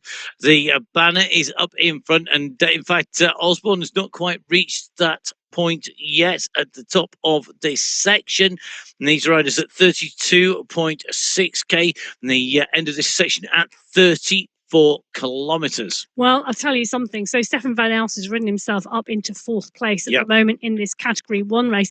And Hayden Pucker, it looks to me as though he's ridden himself up into fifth place because he's gone past Michael Knudsen. So Knudsen, who had gone early with Safrazadi and Osborne on this climb, on this climbing course, should I say, now down into sixth place because Van Elst working his way up into fourth. And it looks like Hayden Pucker working his way up into fifth. So SS at the moment on the right-hand side of your screen, seeing Pucker come in and past him, but leading Category 4 at the moment. The leader of Category 3 about a minute up the road. The leader of Category 1, he's in a different time zone to pretty much everybody else on the race route at the moment because he is leading now. He is going to be basically 4 minutes plus clear of the nearest chasers behind. Now, let's take a look. Lionel Vujasin on our screens at the top left-hand side. Stefan Van Elst, then now Beatty. They're the riders on the climb. The 3 riders making the way up at this ascent at the minute. And you can just see Vujasin just shakes his head to get rid of some of that. So Stefan Van Elst out of the saddle, still taking a look around. Very different climbing style. Beatty sat in the saddle here. Van Elst definitely on the move here. He's just gone past now Beatty in front of him. He's got Safrazadi, he's got Vujasin and Osborne. But this is a real battle in front of them with Vujasin. He's got his work cut out here. He kicks again here. And he's trying to drop Said Safrazadi, I think. I don't think this is just a matter of just riding a tempo. As you get to the top of the climbing segments, that's when we see Category 1 put in those digs, isn't it? That's where we see them trying to break the opposition. Well, they're coming in towards the final 10 kilometres of this race. This is Endurance Climb 5. There's one more Endurance Climb after this, and then the run into the finish. So Vujasin working hard on this climb. Safrazadi trying to stay desperately on his wheels. Around a 2-second gap at the moment. He's just got to hold the wheel. Van Elst 40 seconds back down the road. Pucker 1 minute 30 back. SS still doing a phenomenal job leading that Category 4 race. Noel Beatty leading the Category 3 race. Last time we were with Category 2, it was a leading group of around 7 riders. Well, will it be a group at the front? We're going to have to see how that rolls in. Jason Osborne just on the offensive. Well, I got my break in. I had a nice energy bar. I didn't do my party trick when I was racing, though, which was to be able to swallow an energy bar whole without chewing it. So I didn't need to do that. It's just disgusting. No, it was really handy when you're racing a bike, but I didn't try and repeat that. As Mr. X100 puts the pressure on this climb, Emma is going to be leaving the studio. It's her turn to get some refueling. Just let us know what sort of refueling. Mine was a caramel peanut energy bar. It's very nice, yeah. Okay.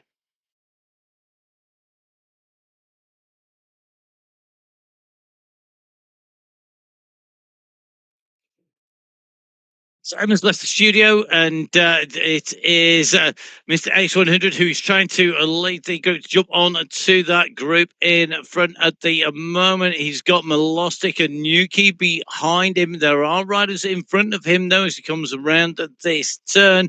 That this is going to be a really interesting race into the finish here. As they come up here, this X100 settling into his traditional 5.1, 5.2, 5.3 watts per kilo as he's climbing his way up this slope here in the endurance climb on qualifier race number 2 on the MyWhoosh Sunday Race Club, and continuing to kick on down at the moment. Nearly an hour and a half elapsed now, 1 hour 25, 35 seconds.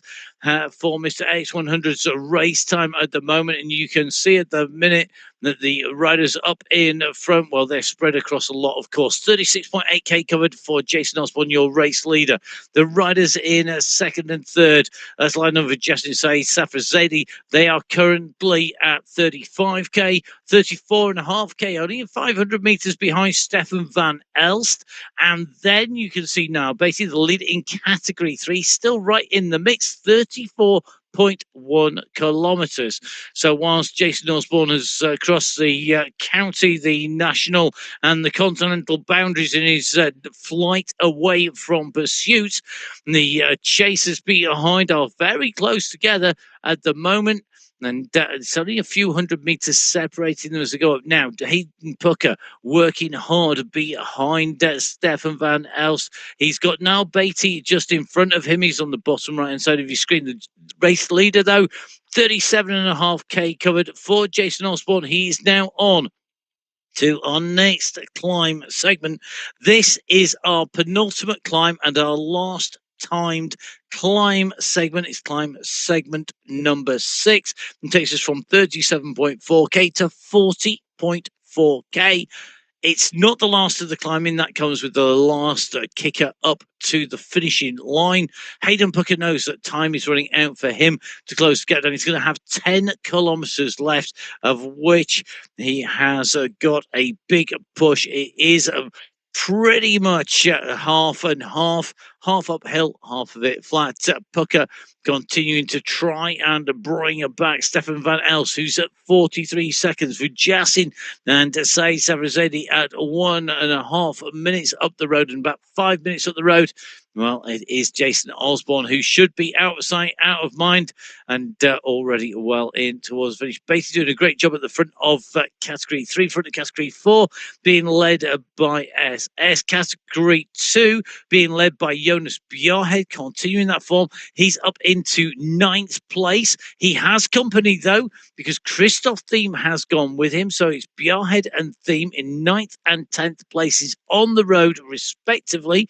And then on the left-hand side of your screen, and now they've got a 10-second gap on the rider in 3rd place in Category 2. That is Mr. X100. And 12 seconds to the rider in 4th, Peter Milostic. Then it's a bigger gap back to Nuki, who is the nearest rider to Milostic. And at the moment, those gaps seem to be being reinforced. Now, they're going to go over the top of the climb. They're going to be able to stretch this gap out because they will pick up speed and pace if they continue to kick over the top. You can see that gradient dropping 2.5%. Going to drop right the way down, though. And as it does, we go underneath the banner. This is Endurance Climb 5 complete. Through go the Category 2 riders going in underneath, and you can see they just drop on to our screens there behind. This is the chase. Milostic and Mr. X100. They've got Galuska in there as well, the Category 3 rider holding the Category 2 riders at the moment as they continue to push. They have given away time. The only rider sub 8 minutes, 7:56 for Jason Osborne, the professional road pro, looking very strong at the moment at the front of the race. He's on the left-hand side of your screen. He's on his way up at the final timed segment. He will have one more climbing section to go, which is the uncategorized run to the finishing line, and that kicks in some 400 meters before the line. Chasing him still, Said Safrazedi and Lionel Vigestin. They can't break each other here. They've got 3-minute gap to the race leader. Now, they know that if there's an issue up at the front, if Osborne does blow, if he runs out of energy, gets the bonk, there's lots of different names for it, hits the wall, all terms for the same thing. You run out of energy stores, you run out of fuel to convert, to continue to keep forward. If that happens, you're just going to go crawling. All of a sudden, you can go from 30k an hour to 3, and it's not anything anyone wants to experience. Most riders will have experienced it at some point in life. It's not something you want to have happen. But if that happens because you get your pacing, your fueling, your refueling strategy wrong, then you will lose a lot of time. They want to be in a position to benefit from that. Vigestin and Safrazedi are in 2nd and 3rd place, but at the same time, they've got to keep position for themselves and make sure that they stay on top of the fueling. It's easy to remember that I want a bottle every 20 minutes, a bar every 20 minutes. I need to be eating to be able to produce the power if you are on your own. But if you are part of a duo, a pair of riders, then that is much more difficult to manage because you are also balancing, matching somebody else's pace, watching what they're doing. So whilst Van Els and Pucker and Osborne have their own races to ride, it is more difficult for Vigestin and Safrazedi, who are watching each other at the moment. Van Elst pursuing the leaders, being pursued himself by Hayden Pucker, who's on the left-hand side of your screens at the moment. Now, I'm going to just keep an eye on our riders. We welcome Emma back in the studio. I'm all good. Okay, Emma's good. You're back. You're live in the studio, Emma. We're with Jason Osborne. He is currently on our penultimate climb, which is the last timed climbing section at 39 kilometers with 6k still to go. He is still clear by a matter of about 4 minutes from the chasing group behind. That is Vigestin Safrazedi. We have got a chase on behind them. Van Elst and Pucker now all on their own. Meanwhile, we've got Peter Malostic, we've got Jonas Bjarhed, Christoph the Mr. X100 all together at the moment. They've got SS in front of them and they are closing down on SS as we speak. Yeah. Now Beatty's a couple of minutes up the road. So we've got polka dot skin suits across the slopes from Christoph through SS, through now Beatty, all the way up to Jason Osborne. But Category 2, once again, proving it is incredibly competitive and tight racing between each other. Yeah, they are indeed. And they've been a bit like that all race so far.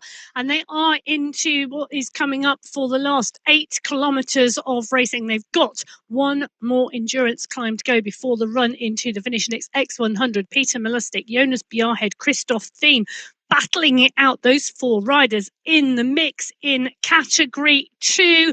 SS, the leader of Category 4, not able to stay with them as they transition and move.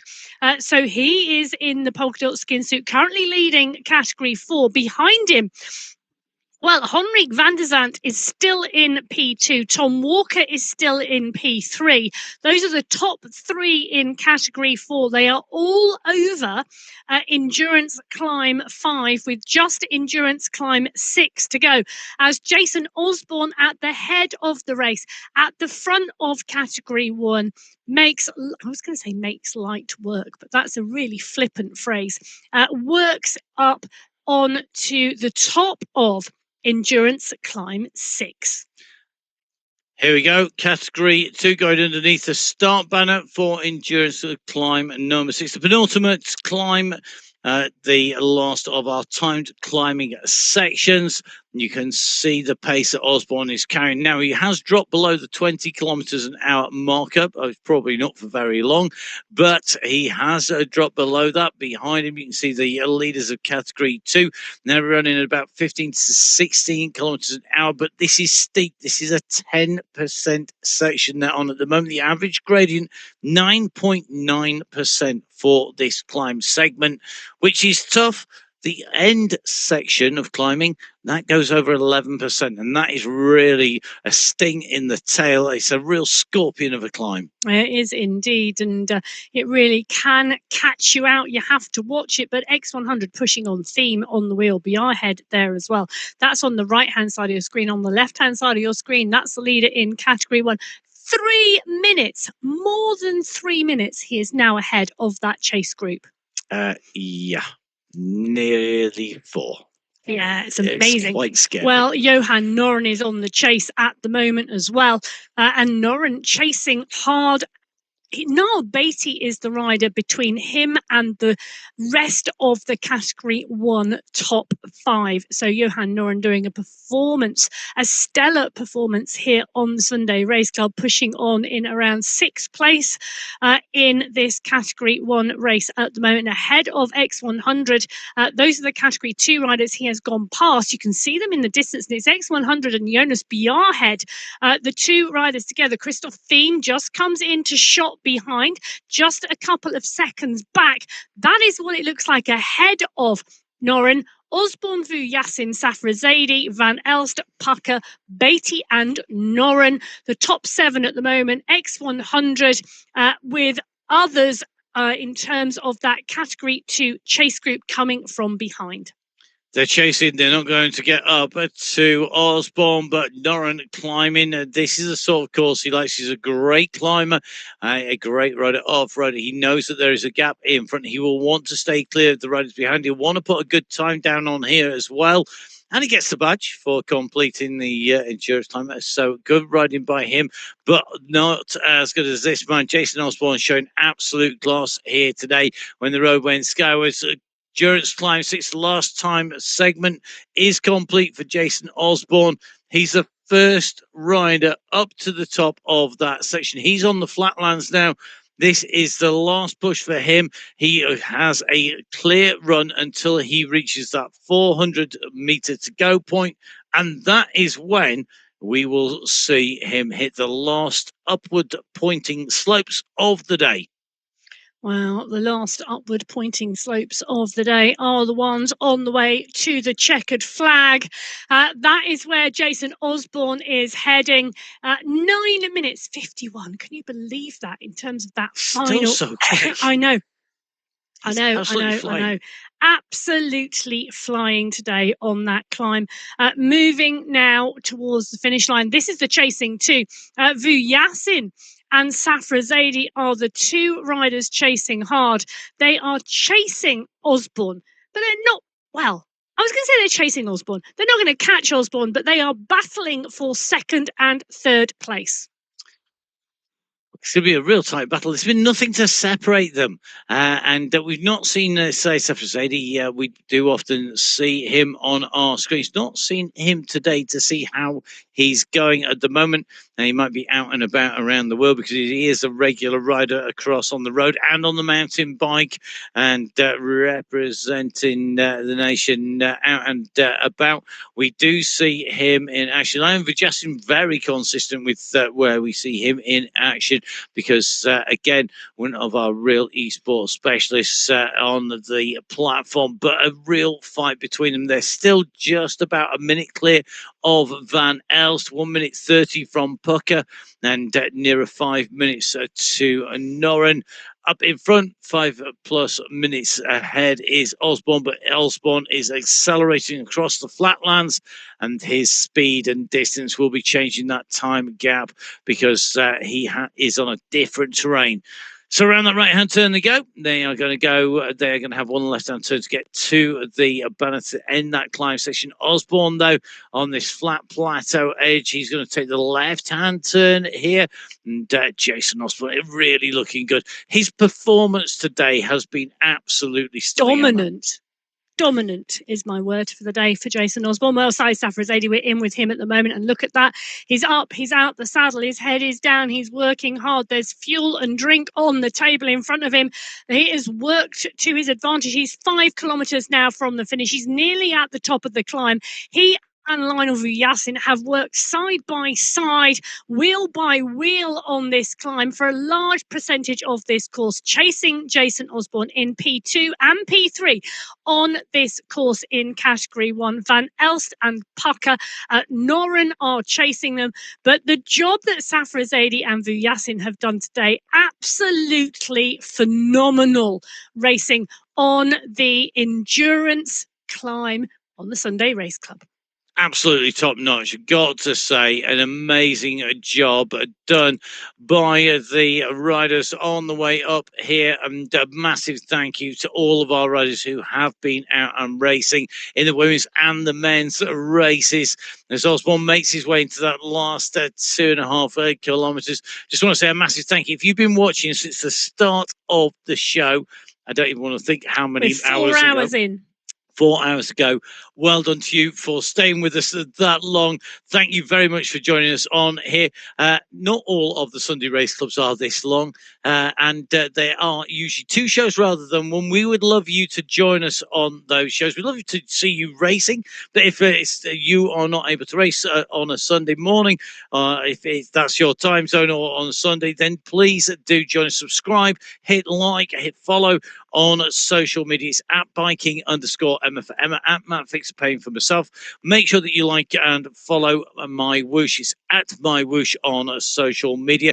And don't forget, of course, subscribe to the YouTube channel. Get notified when we go live. The Sunday race clubs will be rocking the way all the way through the Sundays. Of course, on there we have the UCI World Championships. The next race in that is going to be our semi-finals on the 6th of September before we move to the live finals, which will be happening in October. The UCI World Championships coming to you, powered by MyWhoosh. The UCI's a partner for esports for 2024, 25 and 26. And Emma and I looking forward to putting words to the action at those World Championships and all the way through. So please do join us. Right, that's some thank yous. Oh, thank you, Emma, for being here as well. Oh, thanks, Matt. There you go. Right, should go back to the action because we are coming into the final few 100 metres for Jason Osborne before he hits the magical 1K to go marker. He's at 43.8K. Behind him, the chase is on. And you can see Vujasin, Van Elst, Safrazadi on the flat lines. Pucker goes through the banner. He's going to find the course, levels out underneath him on the bottom right-hand side of his screen. So it's Osborne leading, Vujasin in 2. Sorry, Safrazadi in 2, Vujasin in 3 at the moment. Those riders on course as onto the slopes goes Jason Osborne. Oh, Jason Osborne, absolutely dominant throughout this men's race today. In P1 at the moment on the climb, it's 11.6% with 900 metres to the banner. Oh, those course designers. Yeah, the course designers here, absolutely pure sadism, really, in lots of ways in making this so tough at the finish. It's not you go over and you have a nice freewheel to the end. Oh, no, we're going to put you at 11% here as you come up towards the finish. That banner is still some distance out. Even when you're traveling at the speed of Jason Osborne and still covering 17 kilometers in an hour, you are still traveling at some pace behind a higher speed for Saeed Safrazadi and Lionel Vujasin. They are the riders fighting it out for 2nd and 3rd place. They are not yet onto the climbing section. They're on the flat lands. They're traveling at nearly 39 kilometers. In fact, now 39 kilometers an hour, heading for 40. They're doing double the speed of the man at the front of the race on the climb. But even with that pace, the moment they hit that hillside, I think we're going to see them tumble down to a similar pace to Osborne. Osborne, though, has been class. He's now got 600 meters to go. Behind him, it is going to be Vujasin and Safrazadi. They are currently at 42.7. At 42K, some 700 meters behind Stefan Van Elst. And then it's Hayden Pucker. So Pucker 40 seconds behind Van Elst. Van Elst 1 minute behind the duo in 2nd and 3rd place. Everybody giving away time to Jason Osborne, who is now heading in for 400 meters to go. Well, he is heading for 400 metres to go, and he's still pushing on strongly. Jason Osborne, Yasin Safrazadi, Van Elst, Pucker, then Niall Beatty on the road leading Category 3. Norrin chasing hard in Category 1, but with 400 metres to go, he's got the final few bends ahead of him. He's down to 300 metres to go. Jason Osborne broke clear of the field with Michael Knudsen. Knudsen is now further down the climb. He's further down the course, not able to stay with the pace that Jason Osborne was setting, because Osborne has been on fire today. Multi-time top 5 positions at the Esports World Championships. Absolutely showing the rest of the competition his form today, coming into those semi-finals in 26 days' time. And he's a rider for a big occasion. Remember, this man is a silver medalist at the Olympics. He's got the gongs, he's got the medals, he's got the pedigree, he's got the class. He just has to finish the race. Well, as Jason Osborne comes round the final bend to finish this race today, this was the endurance climb for qualifier race 2 on the Sunday Race Club here in August 2024. MyWhoosh, the UCI partner for the next 3 years, and it's Jason Osborne who takes the win today. He takes the win in Category 1 on the Sunday Race Club. Well, Jason Osborne taking the win for Yasin and Safrazadi, where they are going to be battling it out now back down the slopes for 2nd and 3rd place. They've hit the climb. They've got 1 kilometre left to go. So this run to the line is going to be tough. Here, Safrazadi's buried himself. You see him on the left-hand side of your screen. They are pushing up here. He's giving it everything. He's come alongside Vujasin. Vujasin pushes again. He goes up to 6 watts per kilo, 6.1 response from Safrazadi, 6.2, 6.1. Comes back on his wheel at the moment. The man who's handing them out, it is Vujasin. The man who's having to take it is Safrazadi. Look at the difference here. Vujasin is looking focused. Has he got that killer stare that means he's going to finish off Safrazadi? Safrazadi is trying to nail this. And can he do this? With time is running out, though. And look at this. That's something he's usually called to come, but you never ever see Vujasin face break at all. He is now. And I think these riders in the battle for 2nd and 3rd place have taken it to the absolute limit today. If they crack completely, well, Puckett is not that far behind on the road.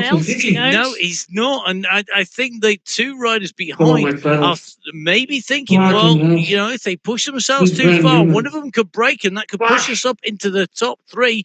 They're inside the top 5, but will they make it to the finish? Will Safrazadi stay clear with Vujasin? Will it come down to one of those photo finish sprints? Well, 700 metres to go, but it's 700 metres of serious climbing. Yasin and Safrazadi are trying to take 2nd place in the Category 1 race. Van Elst is sat currently in 4th. Pucker currently sat in 5th, and Norrin sat in 6th. I tell you something, Pucker now in 5th place, moves into the final 1,000 metres. He's around 200 metres down on Van Elst. Van Elst is around 250 metres down on Safrazadi and Vujasin, as those 2 battle it out wheel to wheel for 2nd place in this Category 1 race. 500 metres and counting. We're into the last run for the line in the Category 1 race. Hard to guard team have got Jason Osborne as the man who's taken the race win. His average watts for the 45 kilometres, 395. It took him 1 hour, 40 minutes and 37 seconds to complete that on this massive endurance climb. We're at 12% gradient. The chase is on. They haven't caught him by the line, but they want to take 2nd place after battling for so long. There is nothing to separate Lionel Vujasin and Saeed Safrazadi. They are clear by over 1 minute from Stefan Van Elst, the countryman of Lionel Vujasin. But can they hold to the finish? Can either of these riders crack the other? This is going to be key. And now, after seeing Vujassin working on the front and setting the tempo, the whip hand has changed, and it's now Saeed Safazadeh who's starting to hand it out. Well, he can see the UCI banner up ahead. The motivation to get to this finish first is absolutely there. He's up and out of the saddle in real life. He's absolutely burying himself for this finish. He's gone for a sprint. He's got a sprint after this amount of climbing. Well, he's kicked hard and he's trying to go for it. You can see on the bottom left-hand corner of your screen, Saeed Safazadeh absolutely digging deep for that second place underneath the banner. Takes second place today. Lionel Vujassin will take third place as he continues to finish his race. Wow, Safazadeh, you saw the upturn and cadence. You saw him get out of that saddle. Can't believe he had that left, but he did. Lionel Vujassin giving it his all today for third place. There's a round of applause coming out on the other side of the studio from me. Stefan van Elst is going to come in fourth today on this stage. He very, very shortly is going to turn around the corner and see the UCI banner ahead. He is up and out of his saddle. There it is. He can spot that banner. The finish line is within grasp. What a race finish. Who would have thought that Saeed Safazadeh had anything left? Vujassin was looking like he cracked him. He opened the gap. Safazadeh fought to bring it back. And it may well be that that was the little pendulum swing that swung in favour of Safazadeh, who pulled something out. They're going to have to get some serious recovery in after this. It's been a long one. We've got our top three coming in and through and done. It's going to be a fourth place here for Stefan van Elst. He's chasing Jason Osborne, Saeed Safazadeh and Lionel Vujassin up this hillside. The winning time at 1 hour 40:37. The clock at the moment at 1 hour 46 minutes. Stefan van Elst out of the saddle. He is going to make it in to the line. He's going to take away fourth place here today in category 1 on qualifier race number 2 on the MyWhoosh Sunday Race Club. And it looks like it's the rider from the United States of America who will be coming in next. Well, Hayden Pucker has put in a strong ride today, really coming to the fore in the latter half of this race. He's been chasing hard. He's been chasing Stefan van Elst. He's been staying clear of Johan Noren. Hayden Pucker sees that UCI banner. He's going to come underneath the banner and take fifth place today in the category 1 race. Phenomenal climbing from the rider from the United States. Great job. Our top 5 in category 1 now all across the line.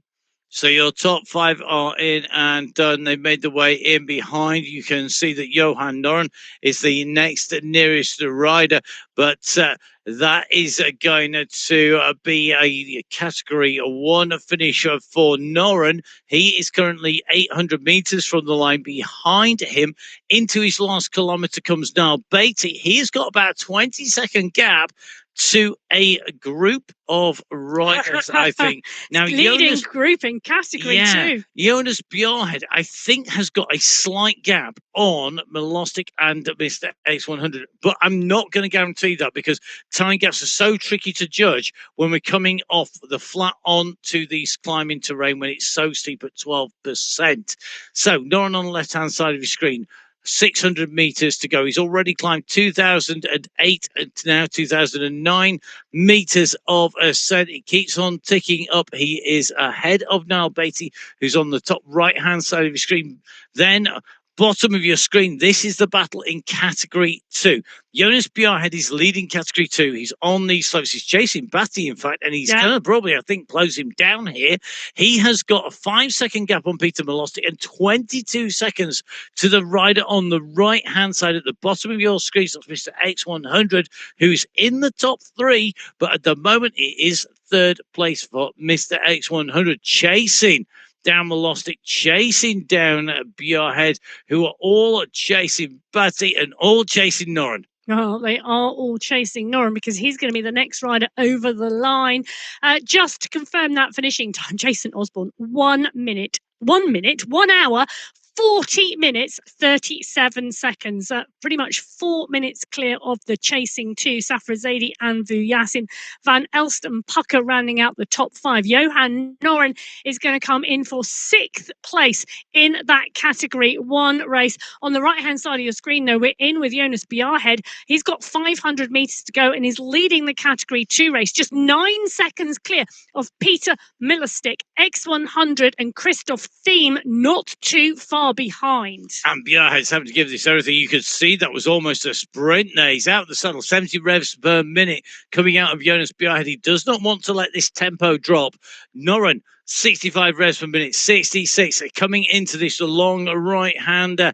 It's after this that the left will appear and he will be able to see the banner. Noren is going to be on for a great finish here today, right up. It's going to be just outside that prize money, but you know what? An absolutely phenomenal ride and a great indication of form for Johan Noren at the moment, and that is what we really want to see at this stage. As Emma has said, we have less than a month to the semi-finals in the World Championships. The riders are holding their form. This is qualifier number 2 in August. The finals will come up in the last Sunday of the month with that team payday as well. All the riders will want to be coming into form for the end of August and the start of September, with then a plan to hone it again to go into those finals in October. Johan Noren, he's got that form right. He's making his way into the line. He is indeed, and Noren is going to come across the line in 6th place today. A well-deserved 6th place for Johan Noren in this category one race. Brilliant climbing, fantastic form. He comes under the line in an hour and 50 minutes.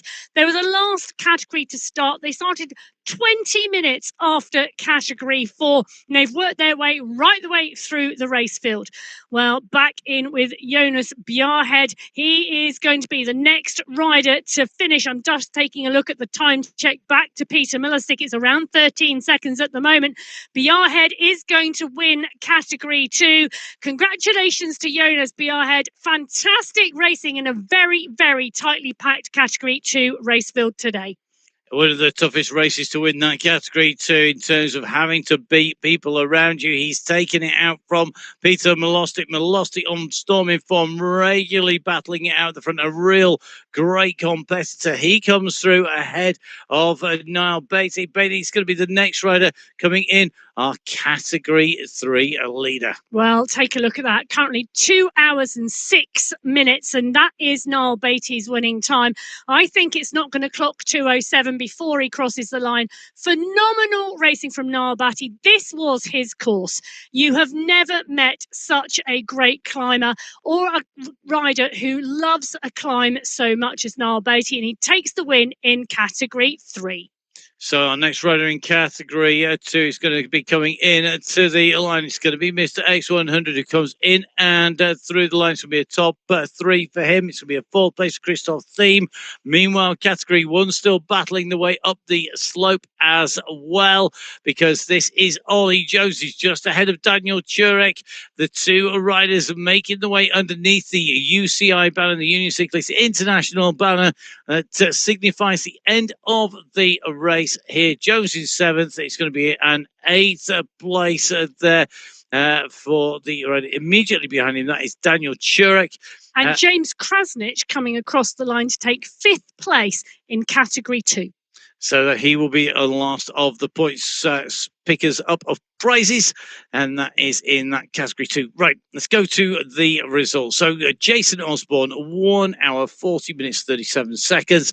4 minutes and 1.413 seconds ahead of Said Safrazadi, the rider in 2nd place. 3rd place going to Lionel Vajassin, and he came in across the line after having dropped in that last final sprint from Said Safrazadi. Behind them, you can see riders in categories 1, 2 and 3, and of course, all of the results available on MyWhoosh.com. Click on the menu, go to results. You will see the results, not just of our Sunday Race Club and the splits on there, but also, of course, of the MyWhoosh Classics, of the Tune-Up Tuesdays, of the Team Time Trials, the Vets Racing, all the great racing here on MyWhoosh. We would love you to be on one of those start lines. We'd love you to be out and training, but today it was the endurance time. It's been an endurance feat by our riders. If you've watched to the end, you've earned yourself an ice cream or three for sticking with us this long, or maybe just a complimentary set of earplugs. A massive thank you to the team behind the scenes for making it happen. My name's Matt Payne. You can follow me at Matt Fixer Payne. Please do get in touch with me or with Emma. It is at biking_. An absolute epic today. It was, and phenomenal racing in both our women's and our men's categories. You know, some actually close racing and well fought battles throughout all 8 categories. One huge broadcast. It's been fantastic. Well, it's time for us. Never mind giving you an ice cream. I'm heading for the ice cream. I'm sure Emma's going to be doing exactly the same wherever you are in the world. Enjoy your riding. We'll see you on MyWhoosh. Stay safe. Goodbye.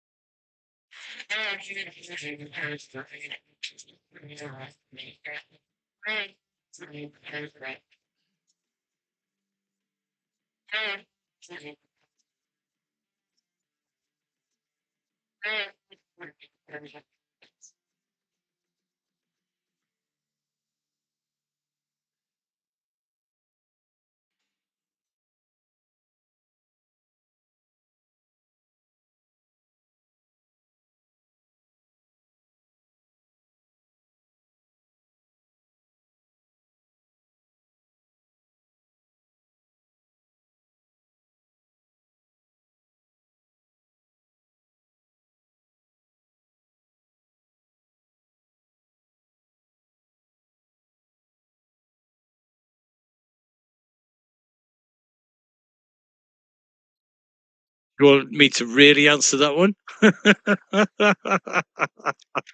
I think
Congratulations. It's finished, man. This shit is an accomplishment. Fuck, man.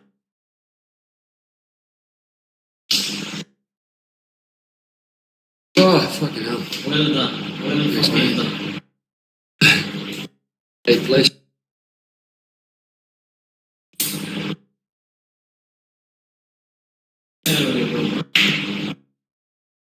Huh?